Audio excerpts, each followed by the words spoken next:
That's right. Greetings, fellow armchair Imagineers. Tiki here. And Blue Dragon 5. And welcome to the show where we wax poetic about the movies we see on a month to month basis. It's time to crack open our Movie movie Memoirs! memoirs. All right. Dragon, we got a lot to get to. It's July. It's the great we're going to talk the great Marvel versus DC war of 2025. We're going to talk the fall of Ari Aster. Dragon, you're going to get an update on my Stockholm Syndrome when it comes to the Jurassic franchise. Are you ready, sir? Patty Hearst. All right, so with that in mind, let's start with the news. And sadly, folks, this was a rough month, guys. This was a rough month when it comes to celebrity deaths. It really was. So let's get into it. Julian McMahon, of course, I think for our circles, Dragon, he's probably best known as the original Tim Story Doctor Doom. Also very well known for Nip Tuck. And most recently, Dragon, he was great in The Surfer, which is still one of my favorite movies of the year. The Surfer is a very niche movie. I don't think it's everyone's cup of tea, but it feels like a movie that was like specifically made for me. Dragon, you're actually gonna like this little fun fact. Did you know that there's a really weird connection between Doctor Doom and Julian McMahon's character in The Surfer? What is it? Both of the characters are villains who steal a surfboard as a big plot point. Oh, that's right. Because Julian McMahon steals Nicolas Cage's surfboard, and then of course he steals the Silver Surfer's surfboard in Rise of the Silver Surfer. So yeah, man. What do you say, Dragon? Because like I said, my big impact here is that he really was probably one of the best screen villains of the year as far as the Surfer goes. So it kind of hit me in a very recent way, considering that I'm very attached to the Surfer as a movie. But I assume you more associate him, of course, with Doctor Doom. Well, yeah, that's the thing. So I know so Joel McMahon's a good actor. It was very bittersweet timing with like he passes like the same month in which we get the return of the Fantastic Four. But you're right though. I knew he was in Nip Tuck. I never watched Nip Tuck, but his Rules Out Doom was my big introduction to him. So every time I saw him afterwards, oh my gosh, the guy played Doctor Doom. However, he did return to Marvel in a role no one ever talks about. He was in the MCU technically. So Julian McMahon points this out. Yeah, so he was in the show Runaways. I bored you about the show Runaways before. Runaways is a show I think you'd really like. He played the bad guy, and he was given material that really supported his acting chops more than the Fantastic Four movies did. That's not to say he wasn't good in the Fantastic Four movies, but I'm just saying their Doctor Doom was very.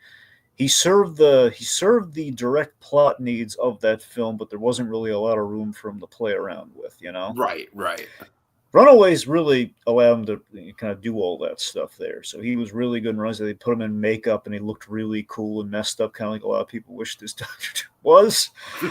So there are some odd similarities, but also he played a very rich and interesting character. Specifically in season one, that's really where he did pretty much everything. He was kind of like he was like the premier villain of season one. So he was it was a tremendous talent, an underrated talent for sure when he showed up. And he say what you will about Doctor Doom. I mean, we still haven't seen Downey Jr. as Doom. I think we're in good hands. I do, but that said, it could be a train wreck, though. I like Downey Jr. as Doctor Doom. If it doesn't work out, it has the potential to just completely derail the MCU more than it already is. I guess my point is McMahon always got a lot of guff for playing Doom, but that wasn't at all about what he did as the role. He was a hell of a lot better than the fan force Dick Doctor Doom. Exactly. So my point being is that he served the role the the best he could, and he was the Doom that movie required, and he did a great job as that Doom. And he really played the ego of Doom, which is what you want. So, I mean, I rewatched the movie before the new one dropped, and that's what I'm saying. He feels like Victor Von Doom in terms of the ego. He feels like the guy who would be. He just doesn't feel like Victor Von Doom as far as like the conqueror of nations. Yeah, he does. It's basically Doctor Doom without the Latvian king in there, which is a huge component of the Doom's a king, and we take that away from him, you're not really left with much. But with what you do have, again, the ego and everything else about that character, he did bring to the forefront. Honestly, between both movies, you kind of have, again, you have like Doom pretty much represented in one shot in the first movie. Second movie, we give him the aesthetic, even though he's on a surfboard. Did we put him in the armor and everything that looks a little bit more like the comic? It's between those two, we had a pretty solid version of Doom. Not great, but it was solid. For sure. I was satisfied with it for years before I really learned about Dr. Doom. And turned okay, we really got to put the Latvian kind of aspect in the guy. So, anyway. So, yeah, he will definitely be missed. And like I said, it's just the timing with the surfer. Between, his death literally kind of comes, perfectly in between him being in the surfer and then the new Fantastic Four coming out. It really is kind of surreal timing there. All right. Yep. So, Hulk Hogan. Yeah. Dragon, this guy, he was in some hot water as far as, and I don't Things really got messy towards the that. End. Yeah. I don't really let's just talk about him as far as I don't want to get into politics. I don't want to get into cancel culture. Let's just talk about him as a pop culture figure. Hulk Hogan was an icon of the WWE. He was a brand, I remember even just going off of film. You know what my first exposure to him was? Was it Rocky 3? No, it was not. It was the trailer for Three Ninjas High Noon at Mega Mountain. Oh. Yeah, deep cut there. Deep cut. Which was filmed at Magic Mountain. So it was kind of like one of those. And I never even saw the movie, but it was like one of those trailers that played in front of a bunch of VHS tapes. Anyways. Mm-hmm.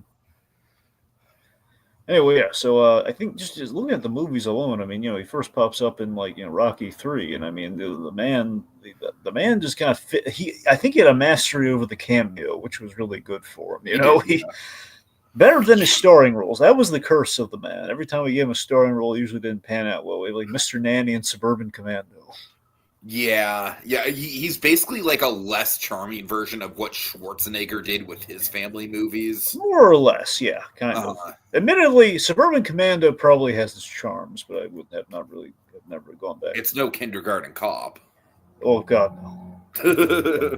Point being, it's not even Jingle All the Way. I think we all collectively loved his. Hulk Hogan's Christmas movie was not great at all.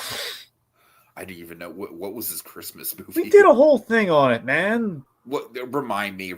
Santa with muscles. Oh, that's right. Oh, duh. Yeah. For sure. And you're right. It was not great. It was funny. It's a funny concept, but not well executed. Okay. Anyway, so we loved his cameos in Muppets from Space and Gremlins 2. So I just think as a pop culture figure, as problematic as he was towards the end, he really was kind of emblematic. He's of course that VHS VH1. I love the 90s. I love the 2000s. He was always popping up in Talking Heads and those sort of retrospective. And also again, he had kind of the reality show going on a little bit there. A lot of that's what I'm saying. Look, towards the end, later years, very mixed and controversial times, some tarnishments. It just, he wasn't great. But, aside from that, you got to remember, in retrospect, though, he didn't really go far, in terms of, he went from a wrestler to, he kind of became just ingrained in pop culture. And, I just love that we have, he was kind of omnipresent as far as pop culture goes. Yeah.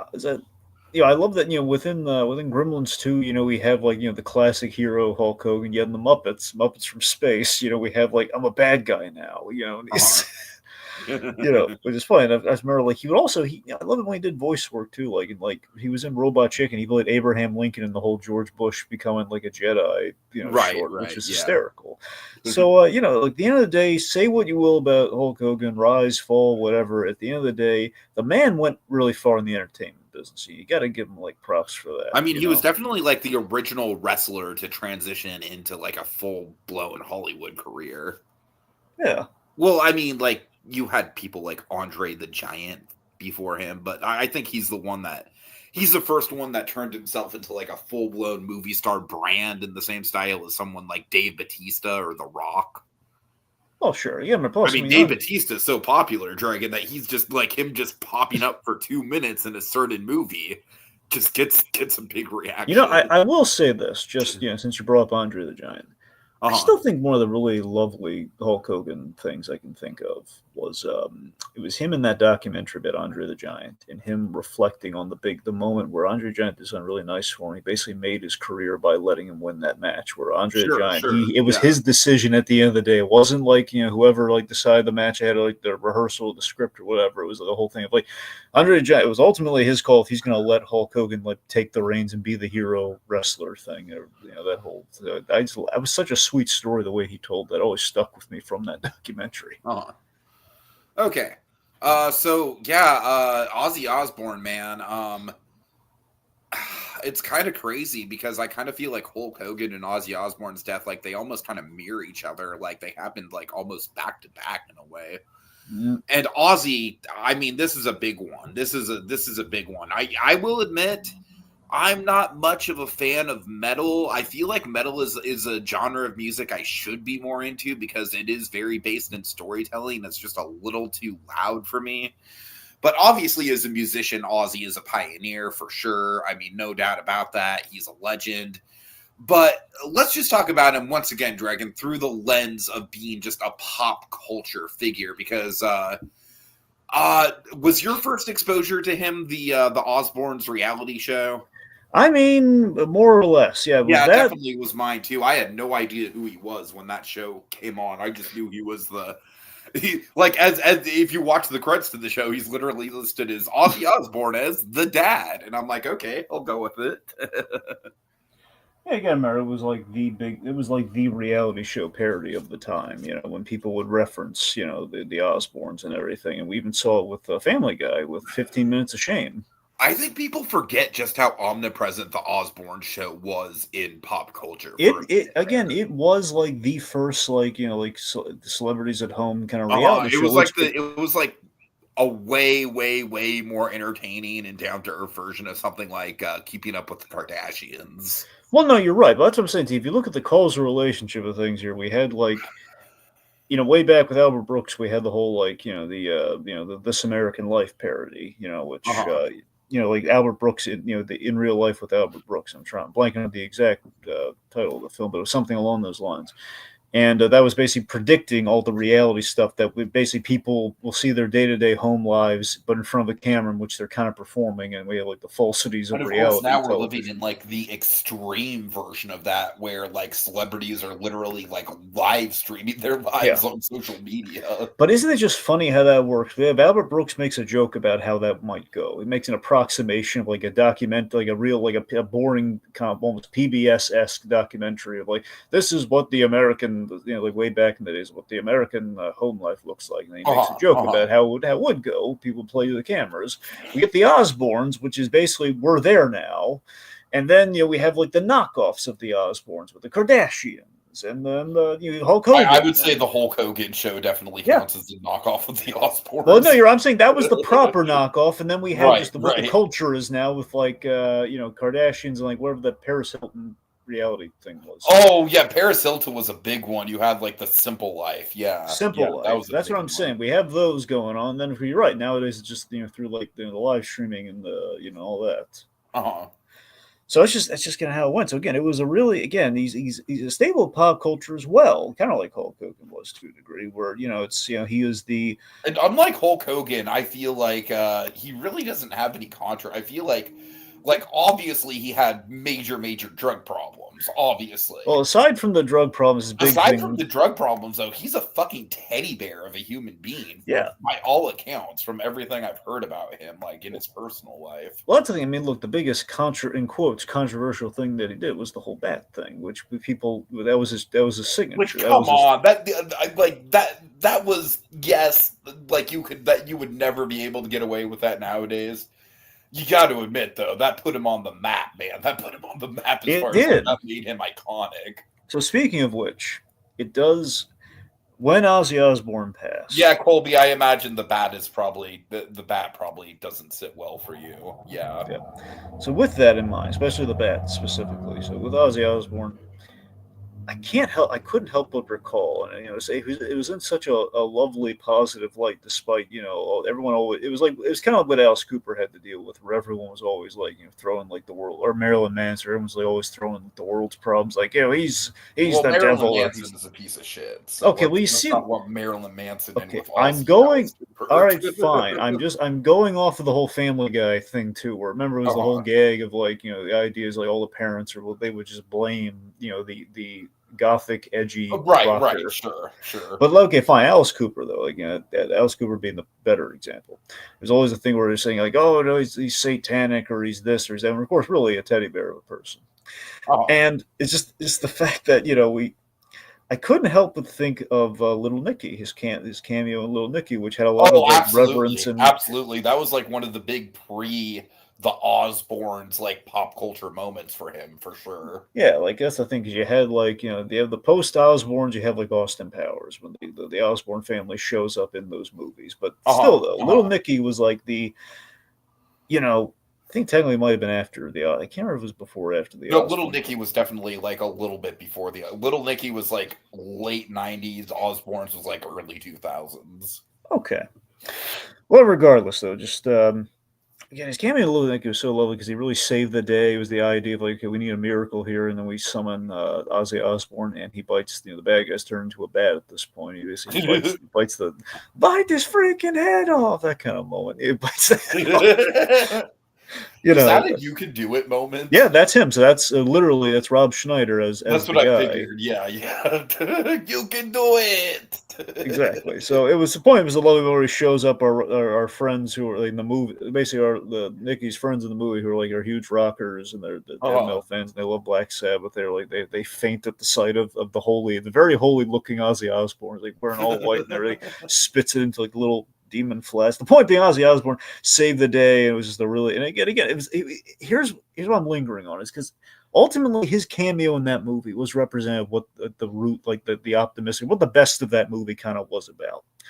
It was about taking, showing, kind of like there was, despite literally being like the spawn of the devil, and basically being like culturally just like a very negative kind of thing, like perceived to be very negative, very satanic, very just kind of demonic. Again, just really a teddy bear of a guy, a sweet character, really just it's kind of like just it's where he came from. It doesn't really define who he is. And also it's just, he's the representative, like the most positive light of this kind of demonic looking thing. For sure. I don't know. It's just he kind of encapsulated what the themes of that movie was, but also just this is the deepest commentary I've ever heard on this movie. That's the thing, though. I mean, like we'll get into this later with a new Sandlerian product.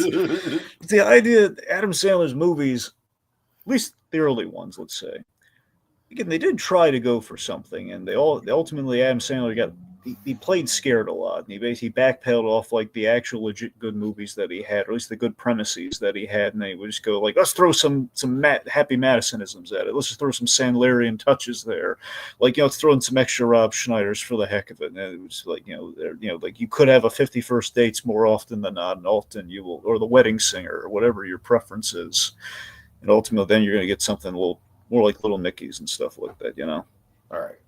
Yeah. Okay, anyway, also did you see the Muppets reaction to his demise? No, I did not. Yeah, Kermit the Frog, character, he left there was like a little posting of like Kermit the Frog saying some really kind words about Ozzy Osbourne. It was really lovely. You see that right there, they like just the Muppets brand, like they care too much about Kermit. Like he's a good guy, like by and large. Yes, Muppets, I mean the bat was definitely like a step too far as like the animal rights thing, but like man, the man really did have a heart of gold. Oh, did you see someone there's like this funny cartoon that's circulating, a very New Yorker-esque cartoon where it's basically Ozzy Osbourne in heaven, and you have like a bat in heaven, like looking kind of at him, like, hey. Oh God. I was looking a little like nervous, like kind of like an awkward moment in heaven, kind of thing. Oh, hey, he's just kind of. Yeah. Apparently in the Muppets, they did like this album, this rock album. That was kind of a parody of like we was doing Black Sabbath and everything. Which, but of course, he'll always be remembered following pop culture because of Iron Man with the Black Sabbath. Of course, naturally, yeah. All Anyway, right. yeah. So yeah, go on. Okay, next up we have Chuck Mangione and Dragon. Isn't it fucking serendipitous that we're doing this literally the day that the new King of the Hill drops? Oh yeah. And honestly, like, you know what, Dragon? I did actually own one of his records. It wasn't like I got it like this past year, and it was great. Like, I do think that he is like, as far as like being like a trumpet player, I think he's really good at it. I think he's talented. But we all know Chuck Mangione from King of the Hill. I mean, I think that episode where him and Hank are stuck in the Megalomar overnight, like that. Honestly, Dragon, we could cover that episode almost as a haunted holiday hijinks. It's got some horror elements to it. And of course, you got to remember the way forever we must say his name is Chuck Mangione. Right. Yeah, it was always like suspicious. Do you have anything outside of King of the Hill? Because honestly, just King of the Hill, I kind of feel like makes him sort of like, gives him kind of like an iconic sort of pop culture status in its own right. No, just King of the Hill. All right. Any words? It was great to see. He was kind of like Dale's white whale of a character. It was always kind of funny, Right. As I say, that was always the connection through King of the Hill. It was a real bummer to learn that he passed, just based on the whole like, oh man, Dale's white whale is finally passed. And the first Dale, then Chuck Mangione. Yeah, no, and of course Johnny Joss as well. Yeah, John, it's a little familiar, Tiki. What? It's a little familiar. Well, I'm just saying, it's all... No, like Jonathan Joss, man. Like, Johnny Joss. No, I'm pretty sure he went by Johnny Joss. Really? He went by Johnny? I'm pretty sure. Okay, that's news to me. All right. I'm sorry, I could be wrong. You might be right.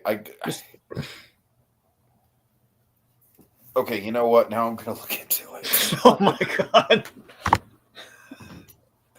Okay, anyways, hit us with the next one, Dragon. Okay, while Tiki figures out what the internet says. Malcolm Jamal Warner. That's right, folks. We lost poor Theo. No, you're right. It is Jonathan Joss. I don't know what I was thinking. My bad. Thanks. You were thinking of Jazzy Johnny Williams, weren't you? I honestly, maybe. Yeah. Look, it's no laughing matter what happened to the guy, so respect. We gotta get laughs in where we can, Thanks because for calling me on that, Dragon. If we didn't laugh about anything in reference to what the man represented in the field of comedy, we lose the battle there. That's true. Anyway, that's true. All right. So yeah, Malcolm Jamal Warner, Dragon. I'll let you kick this one off. All right. So Theo from the Cosby Show, just a sitcom staple, as it were. He was like he was the sun figure in the in kind of the sitcom world, and everyone will always remember. Well, they're always going to remember two things about the Cosby Show, unfortunately now. But the second thing. The second thing they will think of when they think of the Cosby Show, emphasis on the second, is that iconic scene, I believe from the pilot, where Dr. Huxtable, he shows up and he's the big thing like, Dad, can't you accept me? He makes a very emotional, it's a wonderfully acted moment where he says, can't you accept that I don't want to go to college, I don't want to get an education. It's like, will you accept me for being who I am, kind of a thing. And again, he's acting the heck out of that scene. Then we have like no, it's the stupidest thing I've ever heard. Right, but in this world, I'll take you out. So yeah, it was just that was like the moment that made the Cosby Show, and Theo made that scene. He was the one who just. And I think by and large, Theo was kind of like the emotional like heart of the show, from what I remember about it. I didn't watch it that much, but my family did watch it when it was on the Nick at Night rotation. It wasn't like a favorite of mine. Like, I think the big things on Nick at Night that were like, that I really gravitated to, like I Love Lucy, of course, at first, Gilligan's Island, Cheers, The Munsters, those were probably the big four right there. But this, when it was on, I would watch it. It's kind of in the same tier as like the Brady Bunch as far as Nick at Night stuff. Like, it was, when it was on, I'd watch it, I'd enjoy it, but it wasn't like must watch like something like I Love Lucy was, though. Like I got introduced to I Love Lucy from a very young age via Nick at Night. But But I do remember when I would watch it, Theo was a character that you really did gravitate to. He really was kind of like the heart of the family in a lot of ways. All right. Of course. Well, also we should, of course, mention his cause of death was rather tragic. I didn't hear about it. Oh well, yeah, Tiki, he drowned. Oh gee. Like he was swimming and like it was like an undertow thing. Like he was swimming in the ocean, or like that's what got him. So it was an accidental like. What's funny about that, Dragon, is that I actually I've been hit by a couple undercurrents when I've swam in the beach by the Santa Cruz boardwalk. That's essentially I don't know if it was under a boardwalk, it was around, it was something like that. Yeah. It was like there's like a sign or something that says be careful when swimming here, and Well, that kind of hits me just because I have swam in beaches before and been hit by undercurrents. So yeah, I'll have to. Yeah, gotta be careful. All right. If you learn anything from this death, you gotta learn, be careful when you're out there swimming, folks. Especially be inside of a lifeguard at all times. Sure. Okay, just to shout out a couple comments here. Eli from Little Boot Productions says, I know you already talked about Gillian McMahon, but is it not eerie that Gillian died the same month the new Fantastic Four movie came out? Yeah, Eli, I did point out that not only did he die the month the Fantastic Four movie came out, but The Surfer, which was one of his last roles, came out in May. So it's just really trippy timing in that regard. Let's see. Kogia says, at the risk of seeming uncultured, I primarily know Ozzy Osbourne from Romeo and Juliet, where Hulk Hogan has a voice cameo in. That's kind of funny synergy. All right. And then Colby says he knew Malcolm Jamal Warner from Community. That's cool. Community's definitely a show I've been meaning to get around to. I feel like I would enjoy it. So, well, it's gonna have to take a number. But yes, absolutely. Yeah. I mean, it's kind of a miracle that I got through my adventures with Superman finally. Yeah. Okay. All right. Anyways, so let's get into some other news. This isn't a death, but it's kind of like the continued death of Dr. Seuss on film. Dragon, would you like to tell the folks about it? Yeah, folks. So, Oh, the Places You'll Go, the long-rumored Oh, the Places You'll Go movie is it seems to be finally happening in animation. It's getting an animated film by John Chu. John M. Chu of Wicked fame. Remind me who's attached to it. Josh Gad and Ariana Grande. That's right. I mean, on some level, I don't think that's the worst casting in the world. Those people are both really talented. John M. Chu is a very visual director. Do you know if it's going to be animated or live action CG hybrid? I'm pretty sure. Well, legally, I don't think it can be live action. I think it has to be animated. I think you're right. Yeah. So with that in mind, it's also this thing of So apparently, that'd be John M. Chu's first animated movie, which is definitely questionable how he'd do it. I mean, you never know. Look at a Wes Anderson. He absolutely fucking killed his first animated movie. Or Tim Burton. Some directors can transition into that rather well, but I don't know, though, with John M. Chu. I mean, I think he's done a good job. I think Wicked is definitely probably the best movie he's ever made.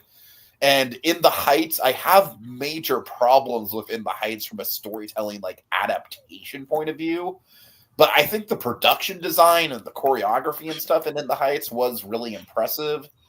So I don't Dragon. I don't think this is dead in the water in the same way that the Bill Hader Cat in the Hat is. As soon as that trailer dropped, it was no, this movie looks like fucking Smurfs 2025 levels of genuinely one of the worst animated movies ever territory. I think I want to hold out some hope because I do love the book. I think the book, it's kind of a staple of you buy the book for a kid who's graduating high school. That's what I always associate the book with. And I do think the book, just from a pure artistic point of view, is one of the best in the Dr. Seuss canon, just as far as the landscapes and the visuals go. So I don't know, Dragon. I hope it's good. I don't think it will be. We'll see. Well, So recently, in light of the Bill Hader Cat in the Hat trailer that dropped, you were on YouTube. Yesterworld Entertainment did an excellent, basically an excellent kind of essay on making behind the scenes of the Cat in the Hat movie from 2005.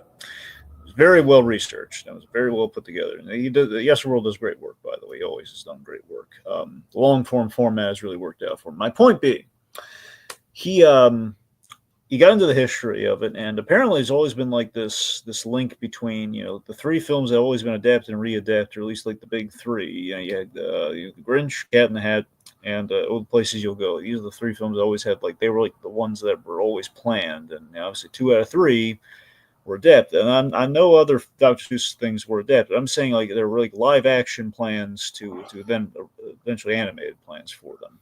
Oh, the Place You Go. I remember that being announced way back, and it just kind of got shelved. And then so it's kind of those things like it's finally after all those years. It's like the whole thing where Ant-Man was announced way back, and announcing all the Marvels, and it took so many years. Ant-Man was announced like way before the actual MCU was a thing. I remember that. That's what I mean. So it's kind of like one of those things where it's announced way back, and after the wheels of product is always like it's circulating around. So it's like that's when I hear those things. I mean, oh my god, they're finally doing Oh, the Places You'll Go. But I have a feeling, just given how this Bill Hader Cat in the Hat movie looks, it's like, oh boy, it just. I don't know. I mean, I like I said, I want to give it the benefit of the doubt. I want to at least see a trailer because honestly, Dragon, like before we saw that trailer, like you and I both agreed, Bill Hader on paper, pretty good casting for Cat in the Hat. No, absolutely. I mean, but that trailer, it's fucking atrocious.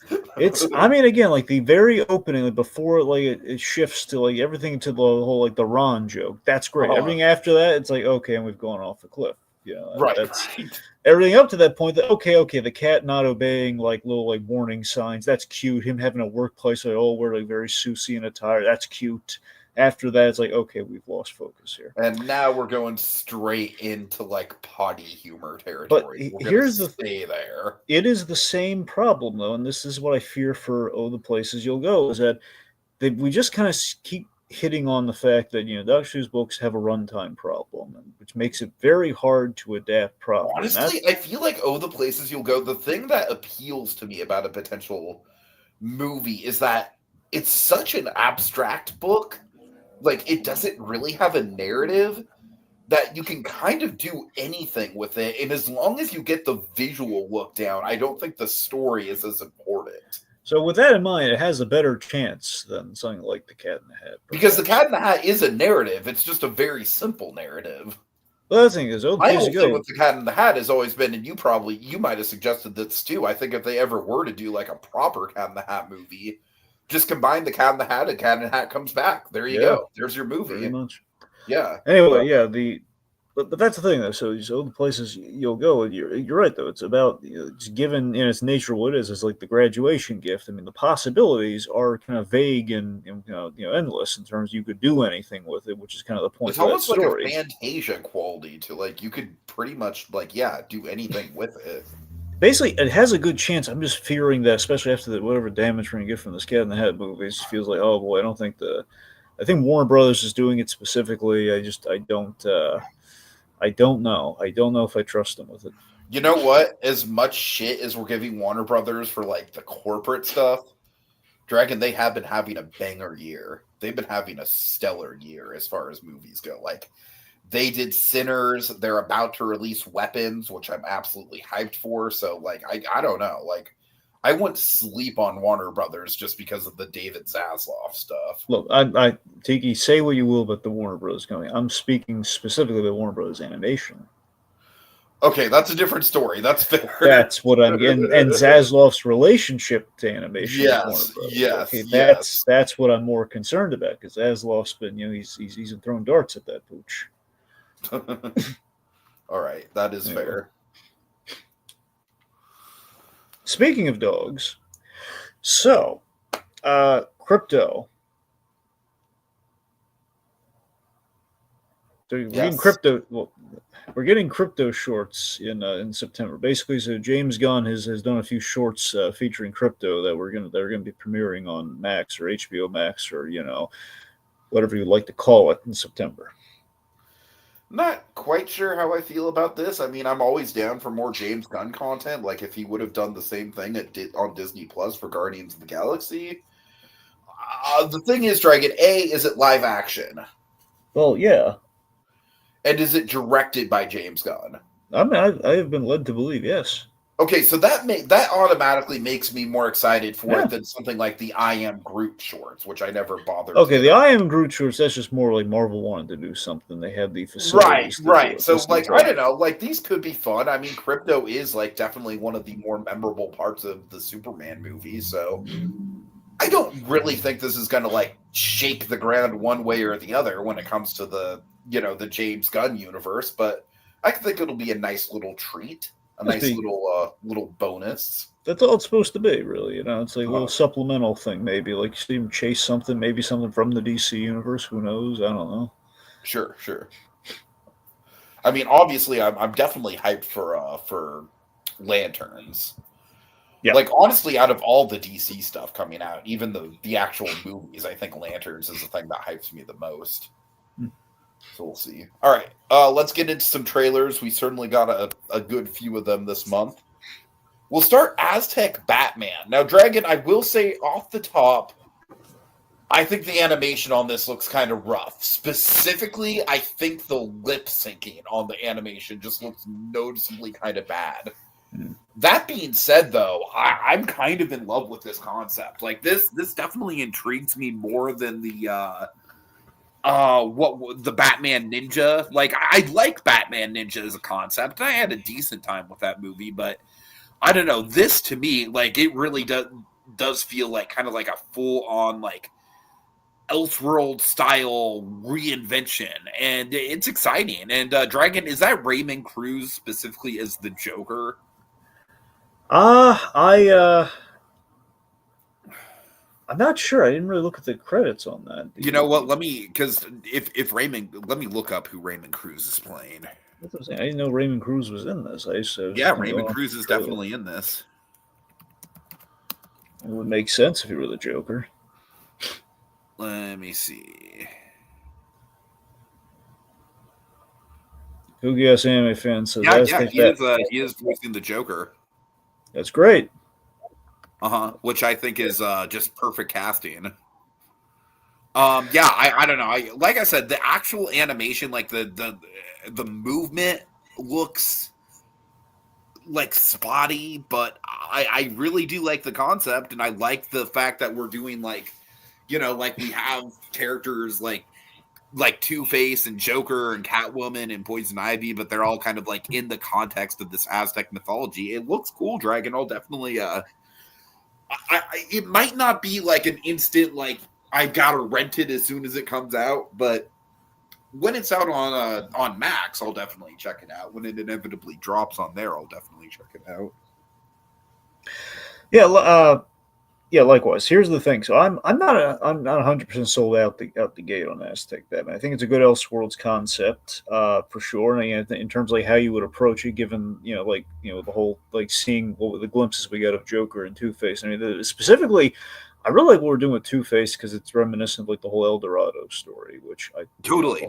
This did give me big El Dorado vibes. I'm not gonna lie. So because of that, I'm intrigued. I'm definitely gonna check it out, but it's not the thing I'm gonna like. I'm gonna wait for the on Max before I just like buy the home video release. Agreed. As I do with other things. At the end of the day, it's like it's not Bruce Wayne, and my fear is that it's gonna be purely aesthetic. It'll look cool, but it'll just be like it won't really. Which honestly, that's kind of what Batman Ninja was to me a little bit. Now you did see the original Batman. I did. Right? I did not. If there was a sequel, I think there was. I did not see the sequel.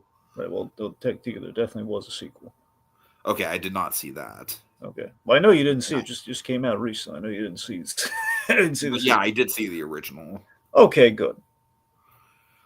All right. Yeah, it's piqued my curiosity, but like you, it's definitely not like a must-watch right away sort of deal. Okay, Spinal Tap 2. Now, Dragon, this we're kind of in this interesting sort of territory where we'll talk about the Naked Gun maybe soon. I don't know. Obviously, definitely we'll talk about it for August. Let's just say I would bank on August, Tiki. Yeah. But Dragon, I loved it. But here's the thing. I have not seen any of the original Naked Gun movies. I haven't even seen Airplane. Like, outside of the scary movies, Leslie Nielsen is kind of a big blank spot for me. So I kind of feel the same way in regards to, like, the reason I haven't seen Airplane is the same reason I haven't seen Spinal Tap.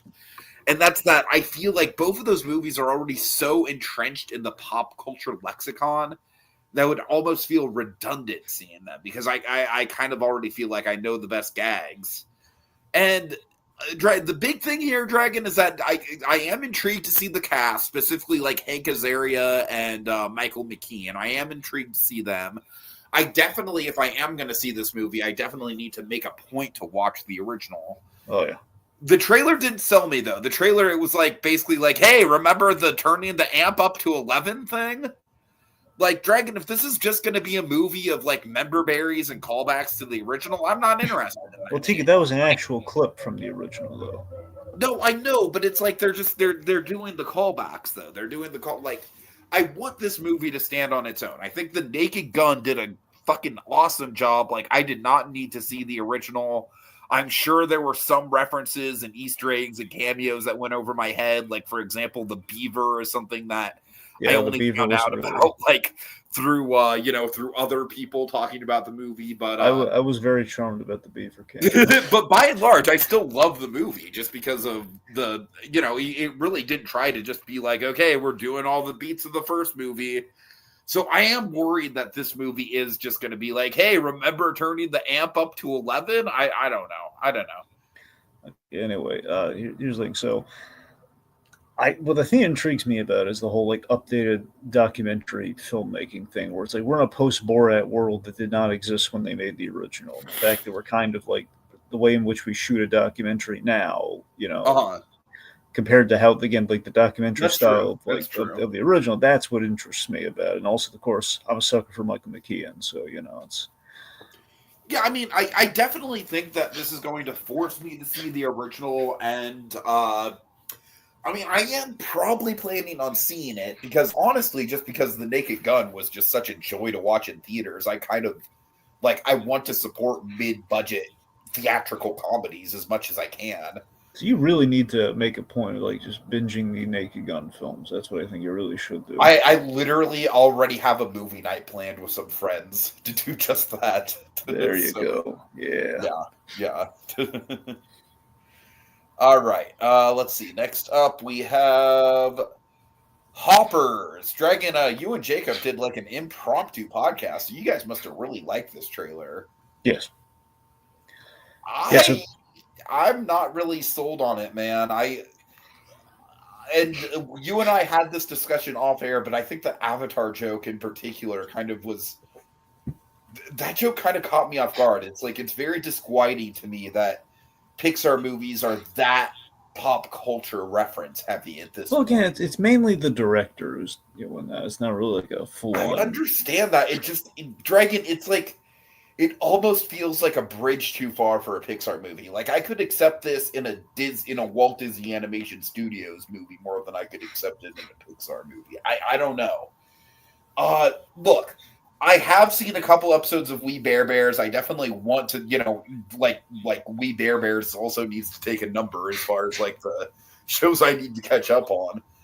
This has potential. Like, I love this premise. I will say that. Like, when this was announced a couple years ago at D23, I was very intrigued by it. It was definitely one of the films announced at that D23 that I think kind of sold me the most as having potential. I just think the humor in the trailer just kind of came off a little like aggressively modern to me. And I just don't really think that's the direction Pixar should be going in. And Pixar is obviously like in a really, really weird place right now. And I don't know, man. I don't know if doing something that's like this over the top with its humor is going to help them. I trust that. Look, I really trust in this director based on his work on We Bare Bears. I really think we're going to be in good shape with this. I mean, I think the Avatar joke is funny. Again, there's also not a guarantee it's even going to make the final cut. It might just be a teaser joke, given like That's the whole. True. Plus, you got to think about this too. I don't know if they knew at this point, like the Avatar trailer was going to have a big stir. Like they're doing like the whole thing we're about to talk about momentarily or not. It doesn't bother me based on that at all. Yeah, I didn't like when I first saw the trailer. I didn't know that the Avatar trailer was going to drop in front of Fantastic Four. Yeah, that wasn't really announced until like the week of. right. Well, either way, in regards to your fear about the modern humor, I don't know. This director really works well with the modern humor. I mean, just given that we have like a robotic beaver body, I mean, it's It going to be just kind of doesn't in a feel modern like setting. Pixar. I mean, Pixar's never been really landlocked into it has to This be. feels like a really, really solid DreamWorks movie. Hmm. What if that's the Maybe fine that's line? unfair to me. And you say that Pixar is not landlocked by a tone, but I kind of disagree. I kind of feel like Pixar is sort of defined by that like emotional heart and quality, and I just don't see the emotion But here. I see this as a cartoon. well, no, I didn't see it. I didn't say tone. I just meant like in terms of setting, like in terms of they can get away with technology like that. You know, it doesn't have to be It's not the timeless. technology that bothers me; it's just the tone of the humor. I don't know. I mean, I thought the joke that I thought they threw a really funny joke at us with the whole like the whole circle of life thing, which again is kind of Pixar in a non-combative way is kind of taking pot shots at kind of like what we've seen with like a Lion King in a sense, you know. Uh-huh. Which yeah, they've done before. That's the thing about it. The first Toy Story is predicated on we're going to do the opposite of what Disney has been doing very successfully up to this point in the '90s. Sure, sure. So I don't look. I got faith, and I think the joke that they threw at us was really funny. I don't know. I think it's going to work. I mean, plus it also might be a fine line with what you're bringing up, Teague, in terms of it feels like a very effectively done DreamWorks movie, maybe like a really effectively done Pixar film and a really effectively done DreamWorks film. Maybe that's where the lines intersect. It's where the wild robot in the middle is. I don't know. You know what? That's interesting because the Wild Robot almost feels more like a Pixar movie than a DreamWorks That's movie. the thing. Like maybe that's Yeah, like the yeah. intersecting point. Maybe we've gone so far in both studios where Pixar, they've had a bit of a slump here and there, and DreamWorks on top of their game. That's where they intersect. Uh-huh. Okay. I mean, I'll obviously see it. It's not like I'm going to be like, oh no, I'm not going to see this because I didn't laugh at the trailer a lot much. I'm obviously going to see it. I would hope so. All right. Yeah. Okay, next up we have a trailer that just dropped today.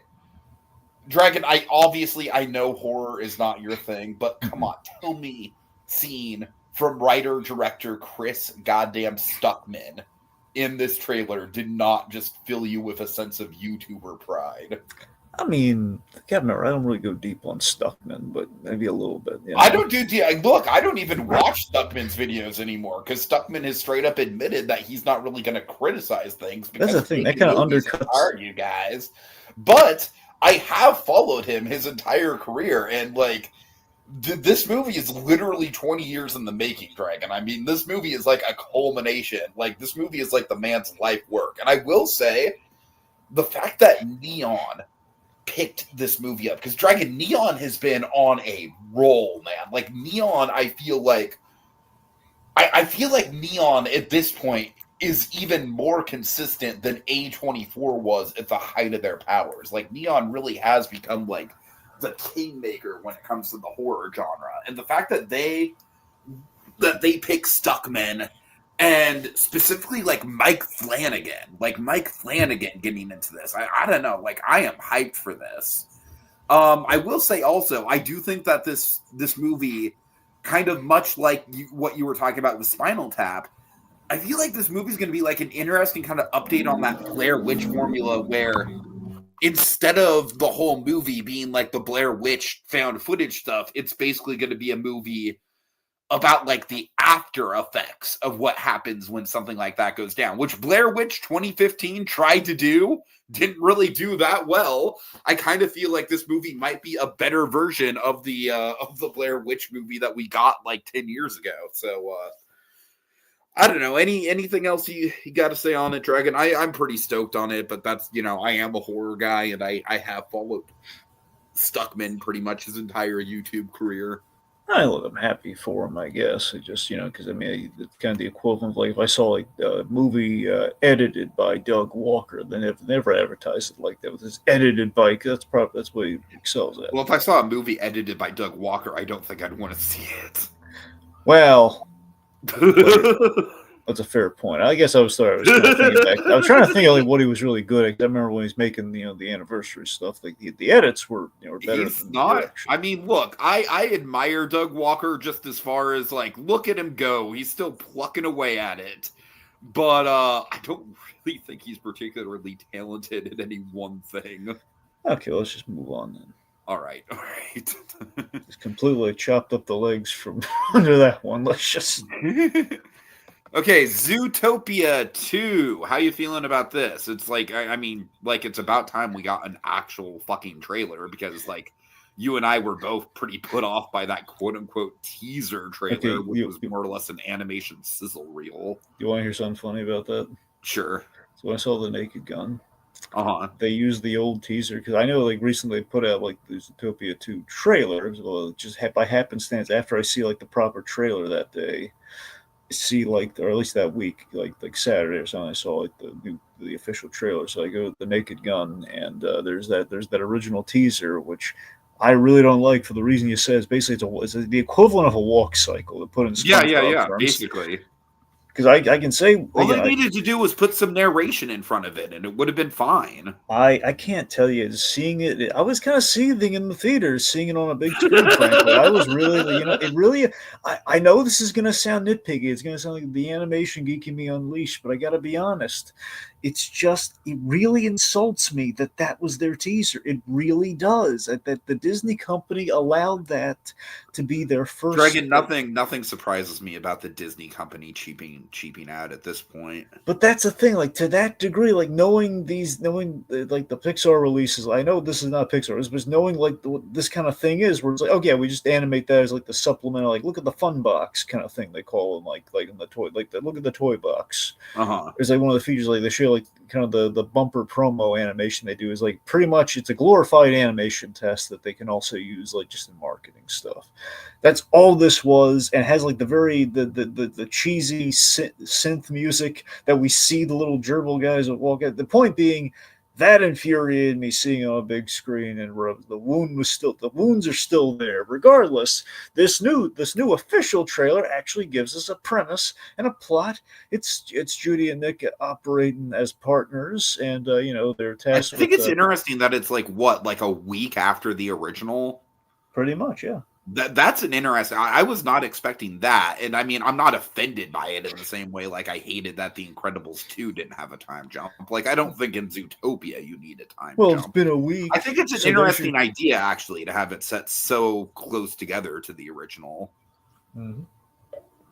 Yeah, because if it's down the line, they're probably gonna be a good team at that point. Well, exactly. Yeah, you get to see their growing pains as a team for sure, which is intriguing in its own right as a premise, and then you add in.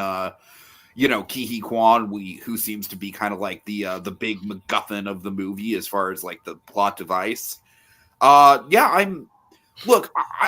this point, Dragon, my excitement level for Zootopia 2 is like cautiously optimistic. Like, at this point, I'm just kind of hoping that it's not a disaster in the same way that Ralph Breaks the Internet was. Right. So, I don't know. I mean, this trailer, like, I think at the very least it was like, okay, like we have a real movie here. This is an actual movie. Now, don't get me wrong. It's not like this is a movie. It's not that kind of movie, but it's a movie. But the trailer didn't really do anything to kind of move the needle for me either way as far as my excitement level for it. It was just kind of like, oh, okay, yeah, that exists. All right. Okay, next up we've got The Odyssey. We don't really get much from this, but I did think it was a really cool moment, Dragon, especially with me seeing Jurassic World. I know you saw this with Superman, so it wasn't as like we didn't get the same experience, because with me, Dragon, I had heard like whispers that the Odyssey was going to be the Odyssey trailer was going to be playing in front of Jurassic World, but I didn't know if it was true or not. And my theater, like, they run through all their trailers, and the the theater logos and everything comes up, and the feature presentation thing comes up, and then we get the trailer. And Dragon, that moment just hyped me up, man. That moment of like, oh wait, oh, it's actually happening. Okay, let's go.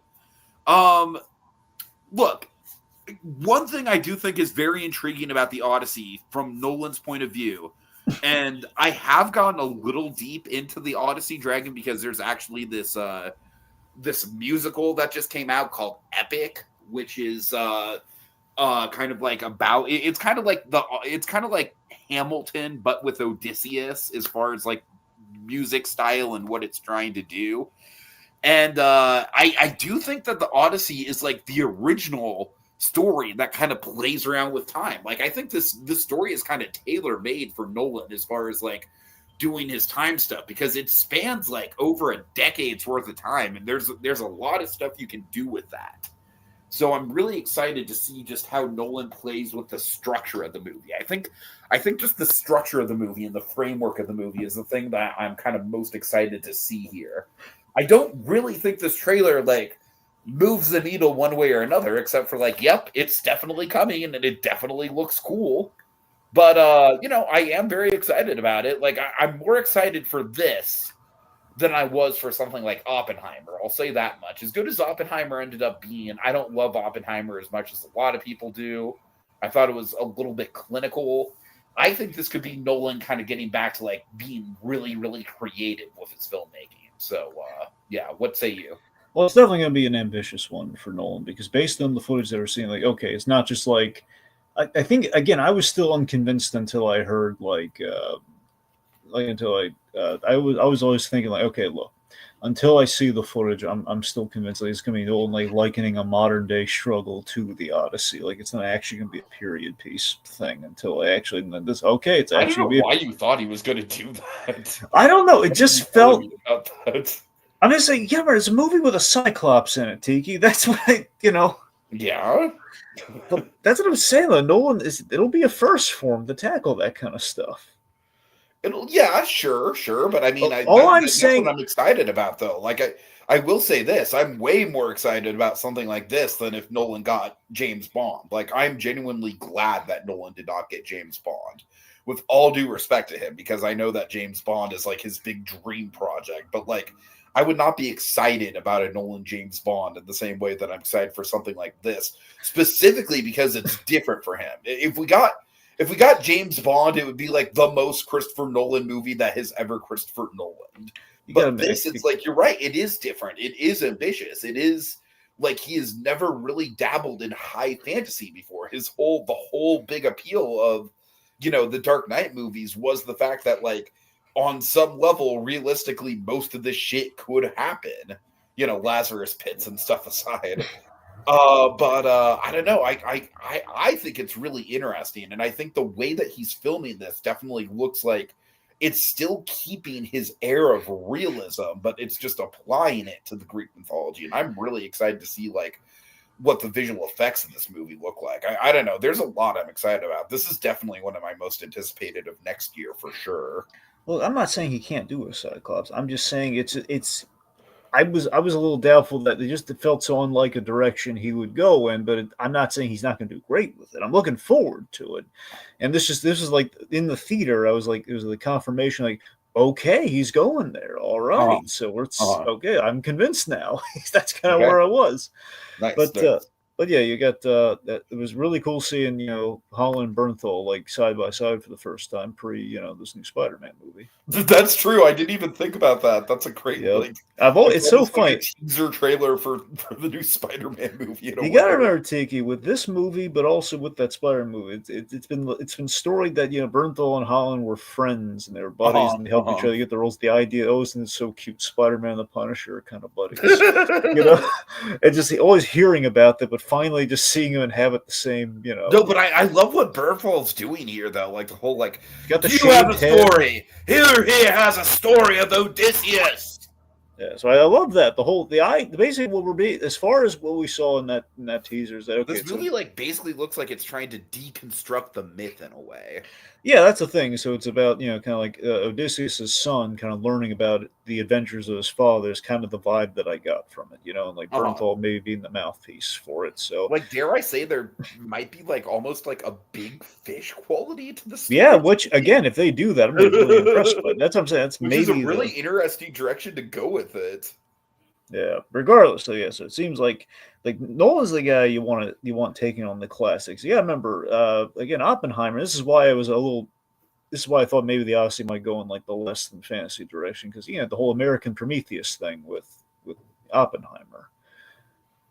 In the sense that it was about like the themes of Greek mythology within like a modern day story. But again, that's kind of what Oppenheimer kind of was, though. So it wasn't a certainty we were going to do that with the Odyssey. But that does give me hope for, in a sense, maybe Oppenheimer is like the preparation for tackling the magnitude of that kind of story for that. I will say this, and then we'll transition here. It's just like, look, a part of me is still rooting for Nolan's dream, okay? Because he could make like the best Bond movie potentially. I know. I'm just not invested in James Bond though. But you could be after a Nolan Bond. That's what I'm saying. I mean, we'll see. Then again, I really think unlike the last couple Bonds that came out, Denis Villeneuve's Bond, I actually will see in theaters because it is Denis Villeneuve. So. Yeah, but you could be saying the same thing as, it's going to be Christopher Nolan's Bond. Okay, look, of course I would see a Nolan James Bond movie, all right? I just wouldn't be overly excited about it, but of course I would see it. See, that's like, it feels like had Nolan not had the Tenet not gone the way it did, it feels like I'd be more excited about a Nolan Bond. Yeah. Anyways.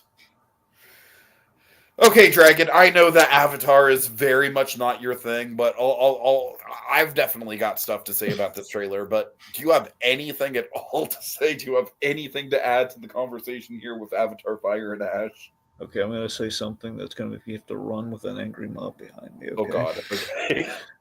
I gotta admit, the Avatar thing initially, after the initial surprise, like, oh hey, it's the Avatar trailer. See, my grandmother, she loves Avatar. She's my grandma also loves Avatar. I think she ultimately, she was very. She was like, it was kind of the way I was with Deadpool. She was waiting for that Avatar sequel. Like, oh man, when are they ever going to make it? Right. Yeah. Despite, however, after all that hype, at the end of the day, she liked Avatar too. But I think at the end of the day, it was like, it's just not as good as the first one. That's kind of where she was on it. But I don't know. That's interesting because I think most people kind of prefer Way of Water. Yeah, that's the thing. I was shocked. I was surprised by it too myself. Just given anyway. The point being, that said.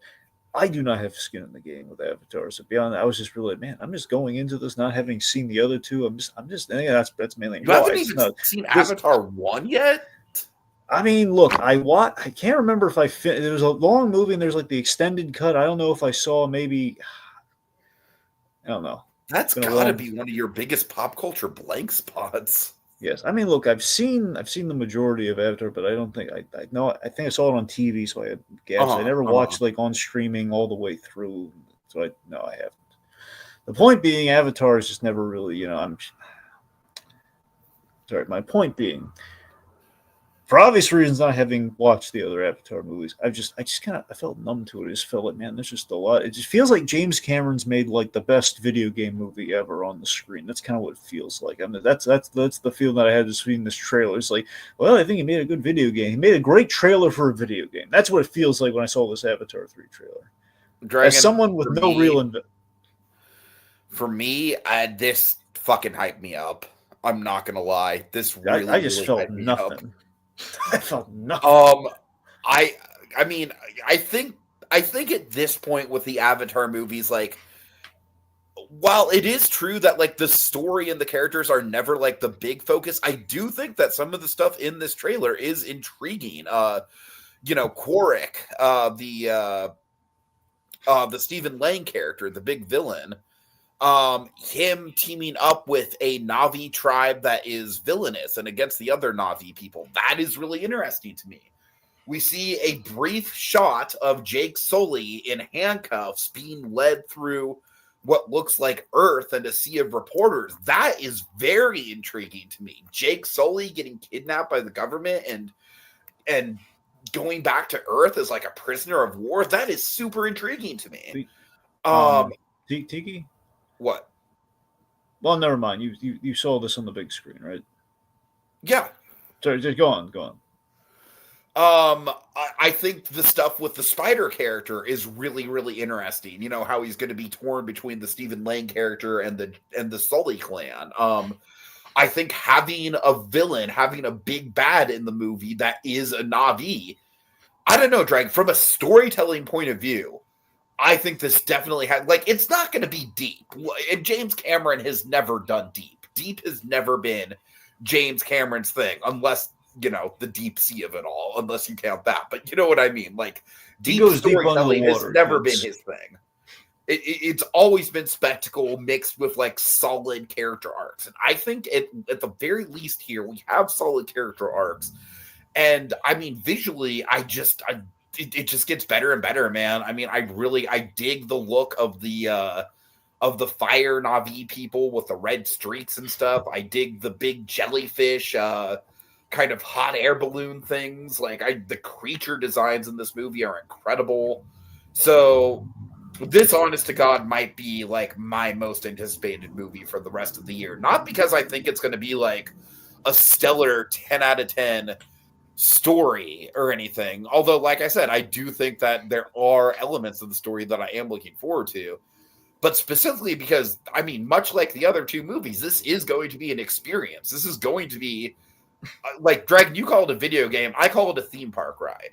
But it's like the best theme park ride of a movie ever. I felt that way about The Way of Water. I think I'm going to feel that way about this. So, yeah. I say, call me when they bring in the puppets and the animatronics. Then I'll be there. Okay. I'll be there on opening day if you tell me, like, that was just like the placeholder trailer. We actually have it all. The animatronics, the puppets. Rick Baker worked. We brought him out. We have Rick Baker and the Stan Winston crew. They made the movie. Isn't this wonderful? Come on, folks. It's all real. All right, we have Keeper Colby saying, I'm a notorious Avatar hater, but this one actually has me intrigued. Yeah. I mean, like I said, I do think that there are legitimately plot points in this trailer that, like, if you are actually following along with these characters at all, it is really interesting stuff. So, I don't know. I'll take your word on it. I am hyped for it, Dragon. I am Good hyped for it, but I'm willing to be on an island when it comes to it. You have so little. I'm pleased for you. All right. Okay, finally, after like an hour, let's move on to June 2025 movies. Okay. So, Dragon, let's talk about Superman. Superman. Superman. You and I already did a spoiler cast about this. We talked for almost 3 hours. You and I both love it. Dragon, the more I think about this movie, it truly is, I think, just a seminal, like, definitive movie in the superhero canon. I really do. I really think this movie is going to go down as a classic because, I mean, say what you will about the Christopher Reeve movies having a timeless quality to them. I'm going to say something controversial here, Dragon. I think this movie is better than the Christopher Reeve movies. That is controversial. I know, but just as far as, like, I mean, I just think this movie just nails the character so well. I think it nails Lex Luthor so well. I think it nails the vibe of what a comic book story should be incredibly well. I don't know. I love this thing. I really think that this is one of the great superhero movies of our age. I really do. I really think it's up there with the likes of like Batman 89, Spider-Man 2, The Dark Knight, The Avengers, as far as just being like those movies are like exactly what you want out of an adaptation of the character. And I think this movie just absolutely delivers on it. So yeah, there's a lot of attention on the success or failure of this one. You know, it's launching the James Gunn's DC universe. There's a lot of attention on it. I think this movie's great. I think it's absolutely like probably one of the most comic book Superman films you're ever gonna see. That said, it's not knocking down a Superman off its perch. But James Gunn knows that. He knew that making the movie. He knew, look, I'm not gonna replace something as the it certainly shits all over Zack Snyder's Superman. That's true, but that's not down our Superman though. That's my point. It's like, look again. I grew up with the 90s Batman movies. I did not grow up with the Donner Superman stuff, so it's like, you think I did? They just feel a little antiquated to me when I go back and watch them. Yeah.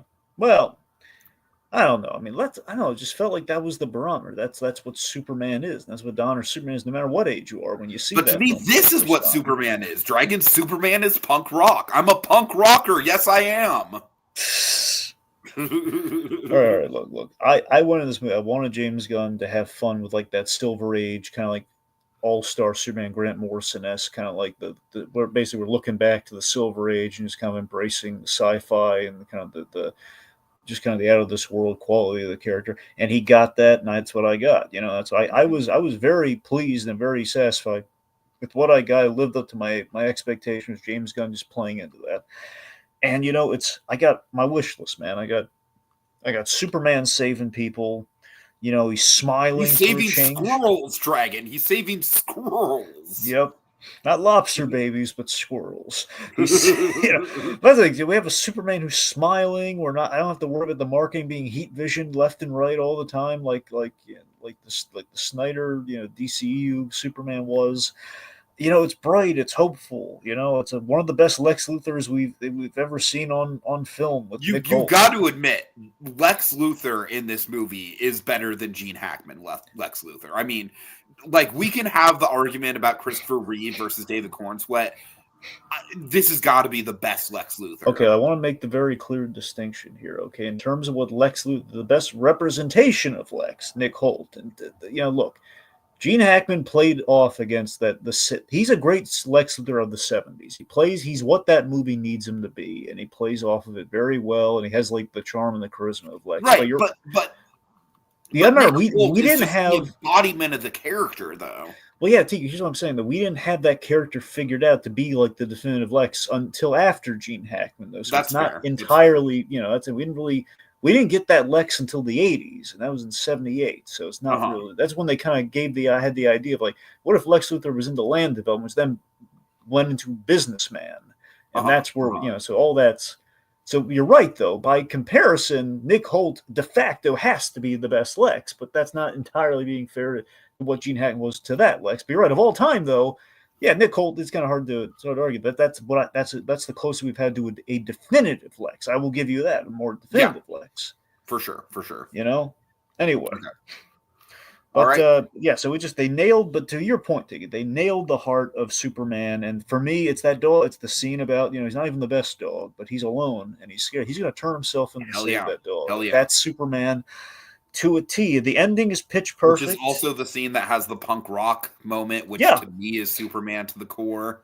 Yeah. I mean, look, at the end of the day, it's like I said, we'll get into this a little later on where, this movie felt like the combination, James Gunn's kind of interpretation of like All-Star Superman and My Adventures Superman. Now, My Adventures, it's a different ball game because that's a show. And that's a lot of episodes. It's a movie. If we had to condense that into like 2 hours, I think this was probably the best we're going to get in doing this. I think James Gunn did a phenomenal job.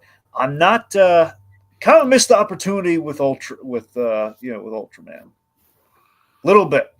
Ultraman is definitely like the sloppiest element of the movie from a storytelling point of view. Is that just in the action again? It feels like James Gunn. He felt maybe he threw a little too much. Here's the thing. I'm gonna throw this at you. Okay. The third act is way better than Man of Steel as far as like wall to wall action, but it does get a little busy. And that's what I'm getting at.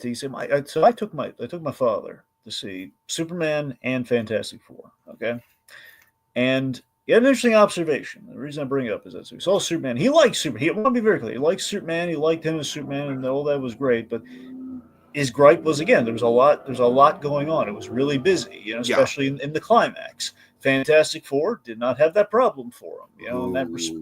Okay. Well, look, we'll get there. I'm just saying that's what my aged father had said about. I'm saying that the demographic in terms of like a guy who was around during the 60s. Anyway. Okay, so yeah, speaking of which, Fantastic Four First Steps.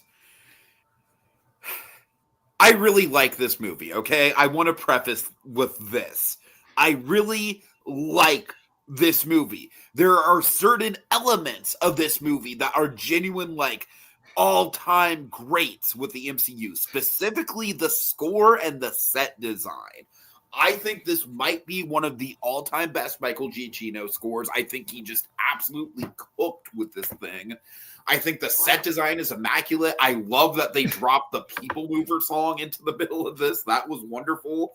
I think the cast, by and large, works really, really well. There's not a dud in the mix. I think they're all very charismatic. They're all interesting characters.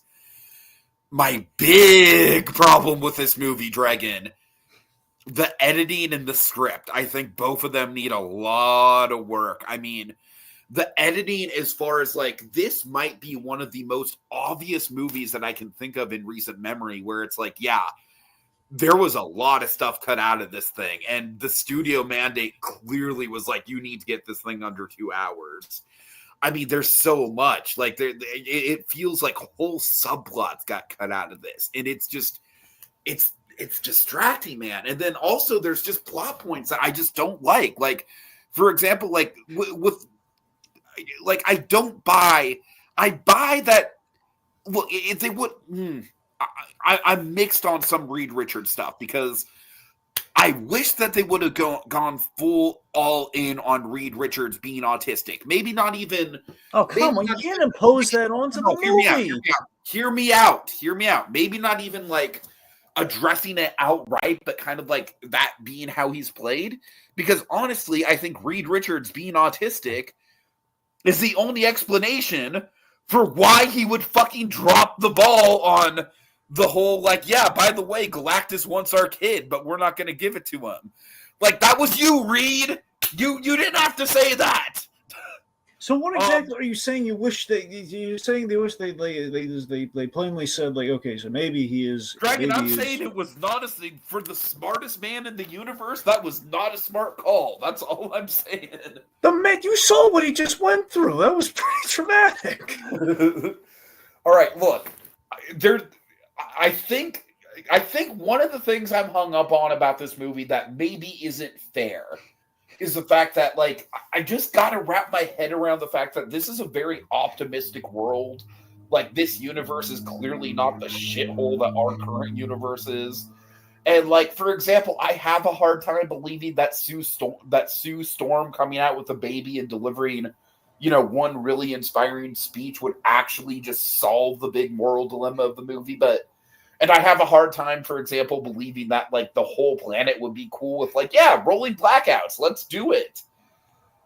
But I got to accept that it is kind of a universe that seems, like, very idealistic, and I maybe need to wrap my head around it about a bit more. As far as the climax goes, it's not as busy as the Superman climax. I will give you that. The Superman climax... That's all my father is saying, all right? He's just saying that he could track what was going on. I'm not trying to shit on your father's opinions, okay? I'm just saying, like, I'm just trying to compare the two. I just think that by the time we get to the climax, it sort of becomes just generic MCU action. It's good action, don't get me wrong.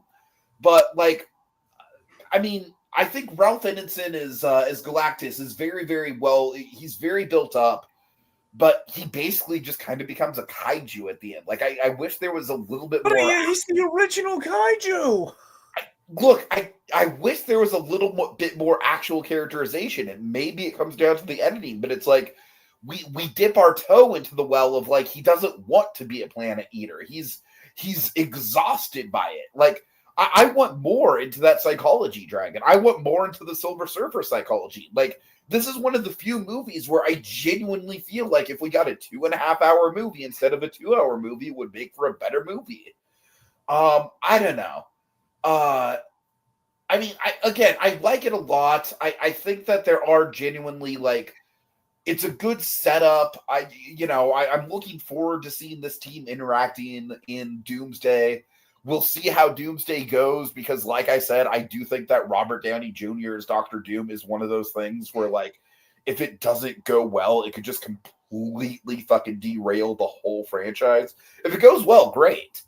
So, like, I don't know, man. I mean, for me personally, Superman is just, Superman is a 10 out of 10. This is like a 7 out of 10.